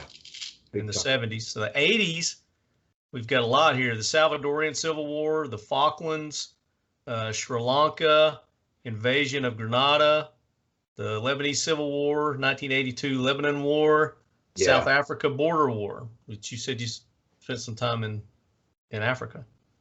Yeah, West Africa. Not South. Yeah, not South. In the 90s, you got the Yugoslav Wars, Somalia Civil War, Sierra Leone Civil War, first Congo War in the 2000s, Darfur, the Mexican Drug War, Ivorian Civil War, first Ivorian Civil War, and then 2010s, the Syrian Civil War. That's just some that get listed here. But the most, one of the more famous ones was, like I said, almost every special operations thing they ever did against the PLO or in Entebbe. I mean, I remember watching the movie with Richard Dreyfuss. They made one back in the late 70s. Close Encounters of the Third Kind, Richard Dreyfuss. Yeah. They also had 22 Beretta pistols they used in that thing too. They were trying to take out this the Sentries. They drove up in a Mercedes. It looked like it belonged to Idi Amin, and that's how they were going to get close to the Sentries and take them out. Well, they missed with the 22 Beretta pistols they had, and it was they went loud. So, yeah, and it went all to hell from there. So. There's several questions about kits. Apparently, our lead heads, with a lot of hands-on listeners here, they're wanting to build one. We don't know a lot about the kit, so I don't think we're going to. Where are you seeing the kits? Are they on Numrich, or where are you seeing those? No, everybody's out of stock in the normal places, but Gunbroker has a bunch of kits that are fully kitted out. It looks like, with a U.S. barrel and 80% receiver, some of them welded up, for around 600. Raw parts kit, something like 300, something like that for a D-mill. So just, my first stop was at IWI for the Pro. And then when I saw you couldn't get a big one, I'm like, I need that big one as well. I want one of these little guys. I want the big one. Just for nostalgia, not out of practicality. But yeah, somewhere at 300 to 600 from the looks of it. So yeah, that's one of the upsides of, like, kits for AKs have pretty much dried up. And so I have friends who are branching out and doing set me's and, whatever they get their hands on, right? Yeah, whatever they can. Well, but they're dirt cheap. Like, it's crazy how cheap they are compared to AK kits. I like a set me. I like set me's. Yeah, and but like a 74 kit is now like 1,800 to get into, and a 47 kit, if you can't even really find any right now, but they're 600 to $2,000 depending on what you're looking for. Mike Trejas Jr. wants to know, are re-weld kits legal? If they were legally demilled and then get re-welded, and you don't weld it into a machine gun, I'm speaking as a private citizen, as long as you're following other laws, then yeah, you can totally do that. But you got to be real careful about not manufacturing machine guns, and the ATF has different rules for different guns. These would be great questions for John at M13. Yeah, we ought to get him back on. Yeah, and I'd like to get one of these kits welded up myself and have there's all these questions you have before. You have some questions before you do a thing, but then if you struggle bus your way through, and then you've got a bajillion intelligent questions. And so I'll, on behalf of Leadheads, I'll try and take some good notes as I'm putting this one together, and then we can ask the pros. Take the hit for us. Yeah, there it is. So next question, this probably our last one. We need to start wrapping this up. Jonathan Gallup, giddy up. What's next for IWI? I heard about the next gen Galil Ace. Anything else in development? Good question. There's lots of things in development, and if you ask almost any manufacturer, are they working on other things, the answer will always be probably. Yes, we are. But the Ace right now, the Ace 2, the one that we just released, the one you can look forward to is the 13-inch version. I know you guys are aware that that's coming out, and that's going to be pretty badass, to be honest with you. That's the one I'm really looking forward to. I like the rifle. I like the 8.3-inch gun in 7.62 in particular. That's what I have, is the 7.62. But I don't think you can be in this particular job and just rest on your laurels and not change anything.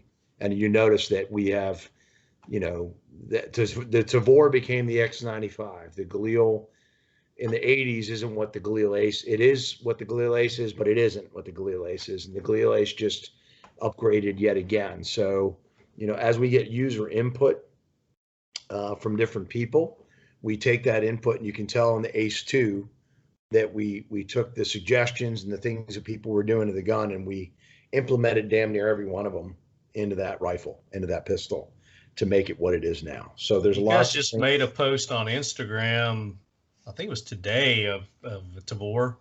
Mm-hmm. Tavors, it was beautiful. Love the Tavor. Oh yeah, Manticore just did this round rail for it that I really like. This is not Uzi, it's Tavor, but Manticore did the Optimus rail, which is a round rail. Israel makes a round rail for the Tavor. People in the U.S. are crazy for it, and we don't import it. There's a few reasons for that, but one of the main ones is you can't just do the round rail. You have to do the top rail, has to be different. There's a plate that goes on the front that you have to get and put on. It becomes a bit of a nightmare. Well, Manticore came out with this Optimus rail, and I actually have one. And nice. Yeah, you want me to get it? Yeah. Okay. Hell yeah. We love gun porn here. Okay. Hang on. I'm going to ask him to talk about the Masada pistol also that they make. Yeah. Heck yeah. I want to know a little bit about that too. But while he's getting that, be getting our random number generator ready, Brian, for our winners here. We're going to start picking some winners. Oh yeah, looky here. Let me do a little. Oh, it's Sharon. Okay. Go ahead. Do your random generator. We'll come back to this. No. We want to see this. Okay. I just wanted him to get it ready. So it's the round rail as opposed to the square pick rail that was on there. And we had the 16-inch barrel, and I've actually talked to Sven about this. He was in my armorer's class. So he's been on the show a couple of times too. Oh yeah, he's a good guy. I like Sven. Yeah, he's smart guy. Dude. So yeah, very. But Israel had a round rail, like I was telling you, and the suppressor went inside of it. So there was lots of discussions about this. Now, obviously, he's the manufacturer of this, and he really did a good job on it. But on my SBR, the one I have for work that I just sent out to Arizona, I got to go to Arizona this weekend. The suppressor fits right about here, and it's internal. Oh, so nice. The 13-inch barrel, and it goes here, and then it sticks out about as long as this flash suppressor is, but the barrel. So it shrouds over. It shrouds over the can. That's and I awesome. screw the can on, and it's badass. But what this does is it allows me, and this was something I did I had a rail that I put together that he saw, and I put the flashlight. I like flashlights if I have a white light at the 12 o'clock. The reason for that is if you put a suppressor on the front of it and you have the light on the bottom or on the side, you get shadowing on your threat. So you can't necessarily see what's happening. Whereas you put it at 12 o'clock, it takes care of that. But I also run night vision, so it doesn't get in the way of my night vision. So I can run my thumb forward, and activate the light. And then I just bring my thumb down and I can activate laser and the switchology of it is very concise. Nice. And it's fit all right in line. But it also, you guys probably do the same thing. I like to run my arm a little further out, and the regular X95 rail kind of stopped here about almost an inch and a half shorter than where I would have liked it. Brian's arms are 3 times as long as ours are. Yeah.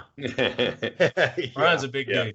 No, that was a big part of the design of this rifle back here. That hand part is quite long. That's a 14.5-inch barrel, and I really like being able to do the Costa, as it is often referred to. I don't quite Costa. Well, that's true. I don't do a bit more natural. Yeah, totally. Yeah. Yeah. I built a 7.62 by 3.9, Brian. Nice. Hey, Marty. Hey, Marty. Hey. Go fuck yourself. Well, you know why I did it? Okay, tell me. Because I want to show that your AK can outshoot this. Oh, okay. I'll take it. I'll take that.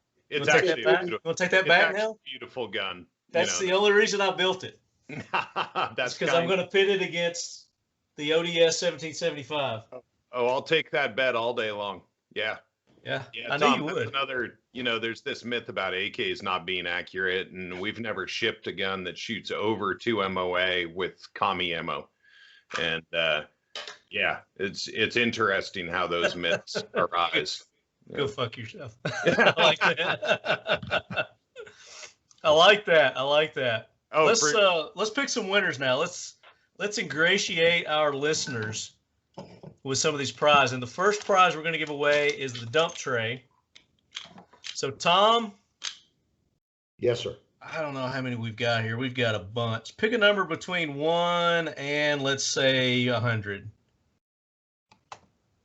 I'm going to go with 76. 76. All right. As in 1776, right? I like that. I'll start on Instagram and I'm going to count down. I had to go big. Sorry, you want me to go with a smaller number? Nope. No, I like the torture of Marty that you've got the right. So there are. I'll just look because it tells me how many comments there are on Instagram, so I don't have to count them. While Marty's doing that, I saw a comment from Boomdog Saint, who is Art. The manager of and one of the partners, I believe, in Royal Range, and they are a new distributor for Rock Defense. So I don't know if the ones we sent over are all sent out, but I wanted to thank them for becoming a dealer. And yeah, if you absolutely got to have one of our guns right here and now, give them a ring. Lead times are under 4 weeks right now, and we have parts we are actively building. So if you'd like one, you can buy from Art and have it now, or you can come to us for something custom if they can't help you out. But they're really good people, local to Nashville, and yeah, very happy to have them on board. Are you down in Nashville? I didn't even know where you are at. So Nashville, baby. I come down there occasionally. I'll have to look you up when I get down there again. You better. I go to Nunnally. There's a range facility down there that we'll get you hooked up at Royal Range. Okay. So it is. What number did you say? 76? 76. Bruner 1981 JPCE. So I don't know. Let's see if it's got his real name on here. Andy Bruner. You are the winner for the Talking Lead AK Korner dump tray. Bruner 1981 JPCE. Andy Bruner. Shoot me an email, talkinglead@gmail.com, with your contact information, shipping address, and what you won, because I'm not going to remember. So put that in the email too. All right, next prize. We're going to do the Seal 1. Complete gun care kit, Seal 1, CLP for all your gun cleaning needs, protection, clean, lubricates, it does it all. Got several different delivery methods for their product. Got the paste, got the liquid, you got the aerosol, they even got the pre-soaked wipes on there. So who's going to win this? Let's do a random number generator, Brian. Do Ready? One between 1 and 60. Right. 51. 33, 34, 35, 36, 37, 38, 39. What'd you say? 51. 51 is CS Schaefer Opic. Chris Schaefer looks like. Chris Schaefer, you have won the Seal 1 complete gun care package as all my shit falls down. Shoot me an email, talkinglead@gmail.com. Let me know that you won this, and give me your shipping address, and we'll send that over to Dwight. He'll get that out to you. So now we got 2 T-shirts and stickers package to give away. Yep. 2. All right, so what I want you to do, Tom, is I want you to go through Facebook. Actually, go through Instagram. You got access to Instagram? I do. And go to that post that I did. It's the one of my hero shot of me with the Uzi. Hang on. It looks like I'm constipated. Hang on. Let me find it. And I want you to go through there, and I want you to pick your favorite question. And that's who the winner's going to be. Talking Lead. Shot with the Uzi. Hang on a second. I got a hat on, a Charlie Mike Precision hat. Yep. Great blue sleeve shirt, and I'm holding my belly like I got a fart. I am on it. Hang on. Boom. Nope. I'm not seeing it. It says you. I'm on your right. You're not seeing Talking Lead? Not seeing the post? It says, what do you want to know about the Uzi submachine gun? Post questions. On Instagram. On Talking Lead, yeah. Talking Lead Instagram. Lead podcast, right? It's Talking Lead. Here, let me do my share screen. That way, that might help. We got ways. Just do the random generator. We got ways. Here we go. I gotta fill that post right here. You see it? Yeah, I see the posts. I don't see your post on my Instagram. So I'm following, but I don't see that one. Well, that's crazy. Nope. I'm on your, I believe I'm on it. It's got you that only logo. Have Talking Lead podcast, right? Just Talking Lead. Talking Lead. Hang on. Is there a Talking Lead podcast? Shouldn't be. There is. I'm just Talking Lead. There's a Talking Lead podcast on Instagram? Yeah, there is. Somebody. There is. But it was yours. It was your logo and everything else. That's just a hashtag. Oh, I got you. Yeah. Just Talking Lead. Just do Talking Lead. I'll come up. It's the green. Got the lead flying bullets. I got you. Okay. So you want me to look at your comments there underneath? 27 of them. Yeah. Find your favorite question there. That's who's going to win one of your shirts and sticker packages. And the next one, I'm going to have you go to Facebook. That's probably going to be even more challenging for you to find. Let's go with, what's the difference between the Ruger and the MP9? That was on there too.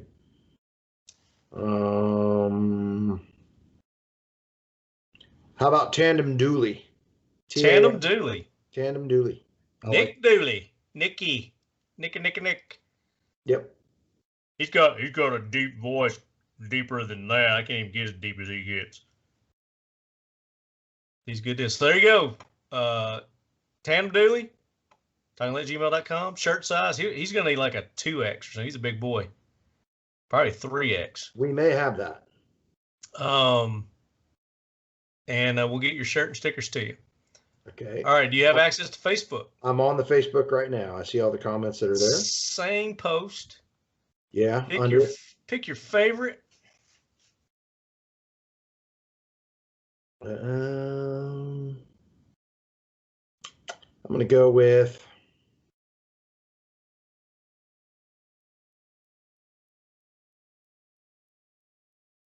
how about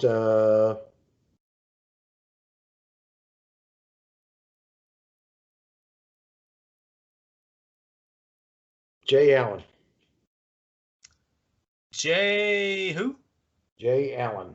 Jay Allen. Jay Allen. Okay, there it is, Jay. 2-part question. Yep. Talk about what is the preferred suppressor for the Uzi, which we talked a little bit about that, and what calibers are offered in the Uzi. We did that one too. So good question. Yep. Jay Allen, talkinglead@gmail.com. Tell me what you won. Give me your shirt size. And I'll send that all over to Tom, and he's going to get those shirts to you guys. Yes, I will. We'll get them out to you.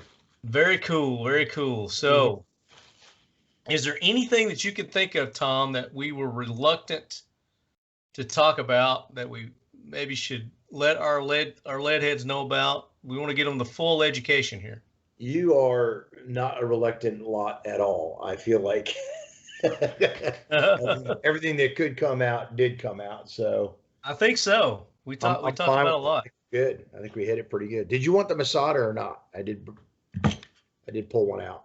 Oh yes, I want to talk about I was going to ask you about that. So there was a question about what do you guys got coming out and whatnot.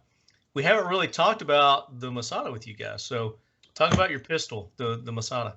So it's another striker fire pistol, right? So just kidding. It's our version of it. It is completely ambidextrous with the magazine release button and slide stop and everything else. The interesting thing that I like about it is that the optics screw directly into the slide. And we spent a lot of time actually beating up 4 different optics for about 3,000 rounds or so. And I was not the only guy, but I was one of the guys. I was racking it off of ballistic shield and tables and all kinds of stuff. And it does a very good job of holding zero with the optics, and it sits low enough. The plate system works extremely well. I like that we went with a SIG cut dovetail front and rear. Is the first thing most people are going to do is they're going to yank that off, the sights off. They're going to put on something. So to have a proprietary dovetail is just kind of dumb.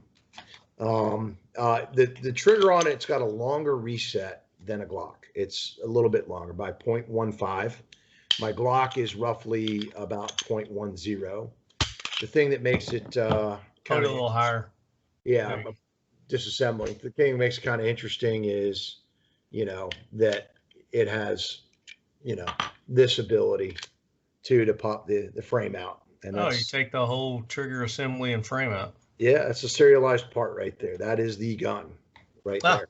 Okay. So, it's you show that and people go, huh, that's kind of interesting. It's like it's modular. And do you How's guys the trigger? Like SIG, SIG does that on one of the, I don't know if it's the 365 or whatever it's called, but they sell multiple grips and polymer bodies, whatever you want to call that thing. Yeah. Are you guys doing that with multiple sizes where you can convert from a compact to a subcompact or whatever, or different grip, size for like big gorilla hands versus small female hands, that kind of thing? Grip wise, there's 3 different grips for it. This is the medium, it's got a small, and it's got a large. So that you wouldn't need to worry about that part of it. But the fact that it can do that kind of, begs the question, like you're saying, and maybe at some point in time that will happen. But for now, this is the pistol itself. There's no difference on it. Now, you saw overseas and in Canada, they have colors. So the idea was also you could change the color of the frame out and go with a green or a tan, but we don't have that. The US got black. And the one thing that makes this gun pretty interesting, though, is the price of it. Full retail is $480. So you'll find it for $4. That's awesome. Yeah, I know, for all this. And I'll be honest with you, also the magazines, we did a pretty good job on that. There's a bunch of aftermarket on the mags. They're very similar to Smith & Wesson magazine, 17 round. And there's already extended base plates for it. The Taylor Freelance, X-Tech Tactical makes one for the Smith & Wesson. It drops right onto our magazine. It works. Does the Smith & Wesson mag work in that? No, it'll fit in, but it won't lock because our locking system is different. It's Gotcha. the same angle and everything else. And I think, I'll be honest with you, I think that's the reason I enjoy shooting this so much. I had to carry a Glock professionally for years. I carried it overseas for years, and I'm not bagging on the Glock. There's a lot of Glock folks out there. I never was excited about the grip angle. I like a more upright grip angle. That's just me. And now that I don't have to carry it, I can carry whatever I want. I kind of preferred the more upright angle. So before we came out with the Masada, it was more of a Smith & Wesson type gun that I liked, or a SIG. Like the 320 is a pretty good grip angle. The Masada kind of is on that same path. It's extremely comfortable, and This one has only about 9,000 rounds through it, or 8,000. The one I use at Only. well, yeah. Oh. The one I use at work was one of our test guns. We got to 10,000 with it without cleaning it. And I've cleaned it since then, obviously, but it's got about 14,000 rounds through it, and it's running like a top. So I'm pretty Nice. happy with the gun. They're Still ridiculous. got the good barreling and everything, the rifling on it. Oh yeah, no, that part's fine. I was at, where was I last with it? It wasn't Georgia. It might have been Tennessee. I had it down there, and we were whacking and hitting a plate at 100 yards with the red dot on it, and no big Sweet. deal. Yeah, it's a good shooting pistol. So, Yeah, I need one of those in my life. well, we definitely. need to. We'll talk offline, and Okay. or you Yeah. talk to Jeremy offline as well. There's always that. But it's no. Let's talk to you. Well, I'm here, right? You're there. Right. Yeah, you're there. Very So, nice. yeah. So yeah, I've been interested to talk about that. And of course, you guys have a lot of other offerings. I mean, we're talking about the Tavor. You've got the shotgun Tavor now. Is it the TS12? TS12. Yeah, You're in the AR market with the Zion 15 now. I got one of those here too. It's actually Oh. it's a really cool system. I enjoy it. We Yeah, that's another thing I want to talk about too. Definitely.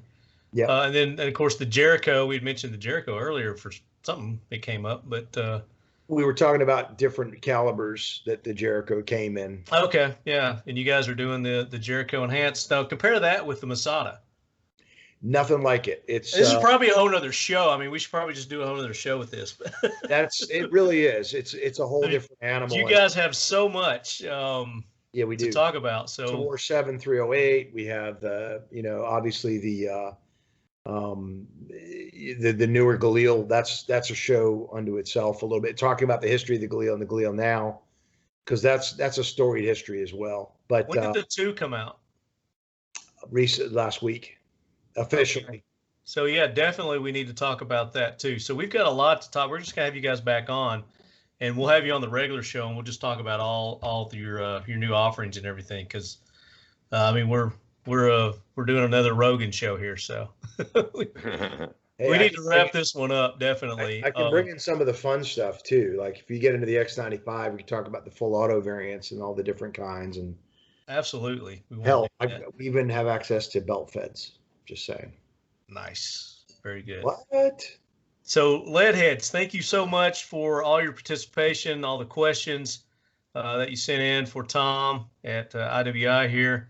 Hopefully, we answered them all. If we didn't, shoot me an email, talkinglead@gmail.com. If you've got some unanswered questions that we can help you out with, be happy to forward those on. Or if I can't answer them, which I probably can't, we'll definitely do that. And of course, all those questions that you guys had that would be better fit for John over at M13, we'll definitely get him back on again, Brian, and do a whole nother show on that kind of stuff.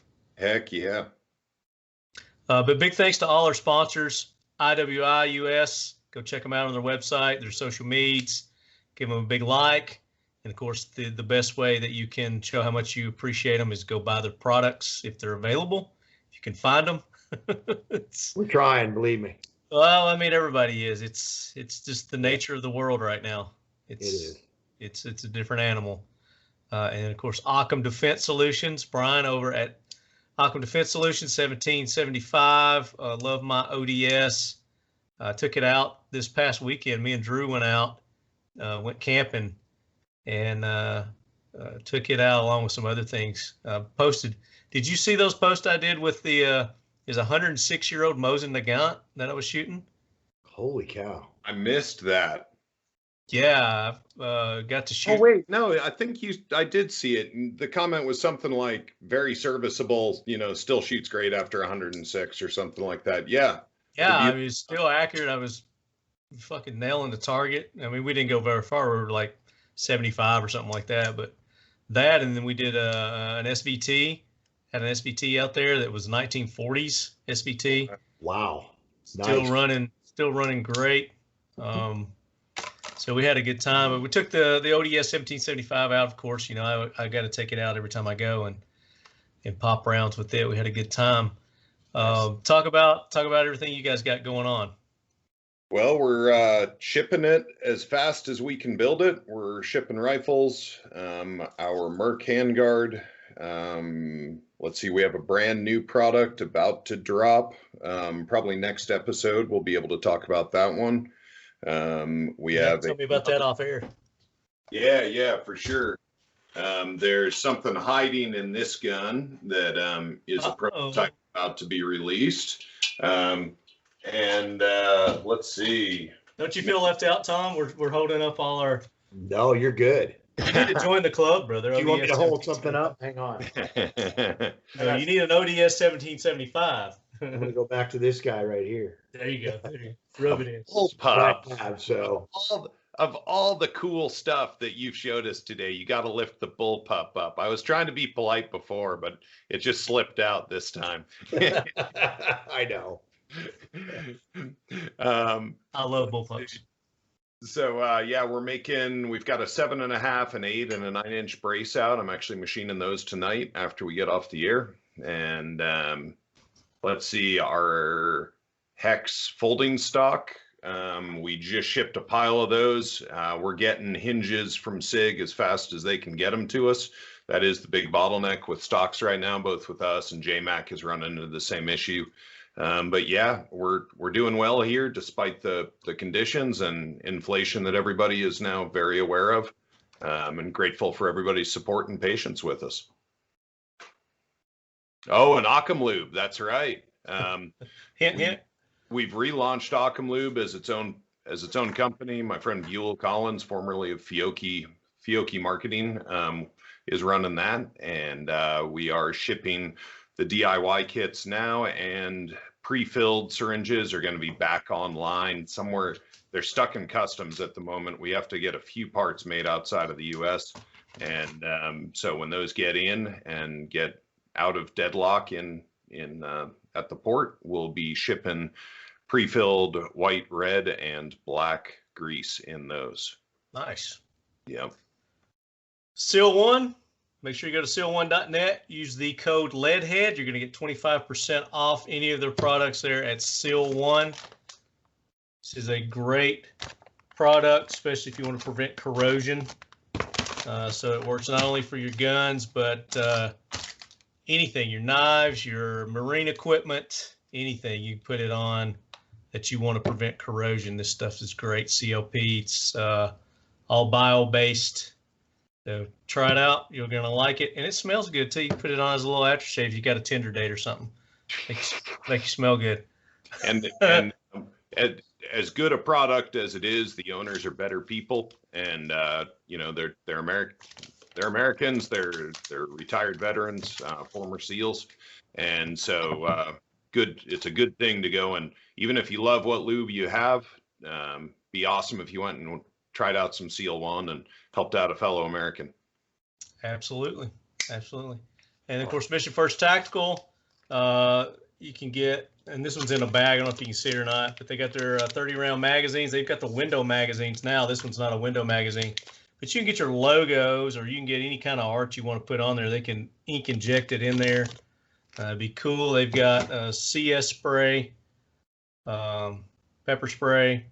They've got the dump trays that we've got, the tactical wallets. You've seen all that. Mission First Tactical, use code, I believe it's LEADHEAD, and you get 20% off at Mission First Tactical.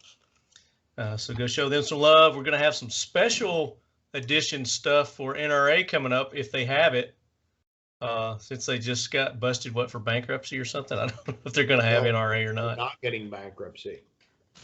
They're not. They don't get to file for. See, they don't get to file for bankruptcy. So I guess they need the money from the convention. So they definitely should have the convention. We're going, so we'll see you there. We're going to be there. Okay, we're going to be set up at Kel-Tech's booth. Oh, so yeah. Okay. We're going to have the lead quarters. The official lead quarters is going to be Kel-Tech this year in Houston at the NRA convention. Yep. So we'll see you there. If you lead heads are going to be able to make it out there, make sure you come by the Kel-Tech booth and say hey. There's no telling what all we're going to have. We got a lot of things lined up that we're going to have for giveaways. So some stuff with Mission First Tactical, Seal One. And then Factory 47, you want one of these awesome AK Korner T-shirts, hoodies, or the mugs. We've got the mugs also with our logo. The shirts, the hoodies, everything has this on the back of them, just like the mug. So you get the, what are those? The factory logos, the AK factory logos on there. Another veteran, another good American, real patriot, a great artist, and he's becoming quite the expert welder at re-welding old guns. So yeah, quite a Renaissance man and a really good person. Yeah, James over at Factory 47. Use the code LEADHEAD, and you're going to get 10% off at Factory 47. We would like it if you would buy our AK Korner stuff, but he's got so much awesome stuff there. I'm not going to hold it against you if you decide to add several more things to your cart. Factory47.com. And then we've got all kinds of other discount codes. Make sure you listen to our regular show, and I'll have them on the video. I have like scrolling stuff on the video that I can add in now. So when you're watching this on YouTube, there'll be like links and stuff like that. So very good. Tom, Yes, greatly sir. appreciate you taking the time to be on with us. Very, very educational. I learned a lot this episode. Thank you so much. I would love to have you back on. I mean, just let me know. talk guns, man. You know your shit. Well, let me know. And if you give me enough heads up, you know, if you wanted to talk about a diverse array of things, I can always have it here to put it up on the screen. I'm Have our sorry. gun porn ready for the video, right? Sorry, I didn't have the Uzi Pro, the full auto here. I wish I'd had it, but it's. That's okay. You know, I made a special trip, and I got some pictures and some video of that for our lead heads. So I'll be posting those along with the show when we post it. So be paying attention to that. And then again, go and support our sponsors. Go show them the love. Let them know how much you appreciate them. And that's how we're able to bring this show to you each and every month, the Talking Lead AK Korner. We'll be back next month with a new episode, a new topic for the AK Korner. So until then, as always, lead heads. Should I do the regular show sign off here? Yeah. I need like a different AK Korner sign off. I don't know. I've never done my original one on the AK Korner. Oh, well, we can figure out a that might be tough to come up with on the fly, but What's a good sign off, Tom? For an Uzi show. Oh my God. Put me on the spot. So my regular show sign off is, and as always, lead heads, keep your loved ones close. And then my guest will say, and your firearms closer. I just always say at the end of my stuff when I'm doing a training video, I'll see you on the range, that kind of thing. But that doesn't really apply here. But well, it could. So until the next episode of the AK Korner, lead heads, get out to the range, and hopefully I'll see you there. Absolutely. Yeah. That's good. Guys, thanks for having me. I appreciate it. You have a good night now.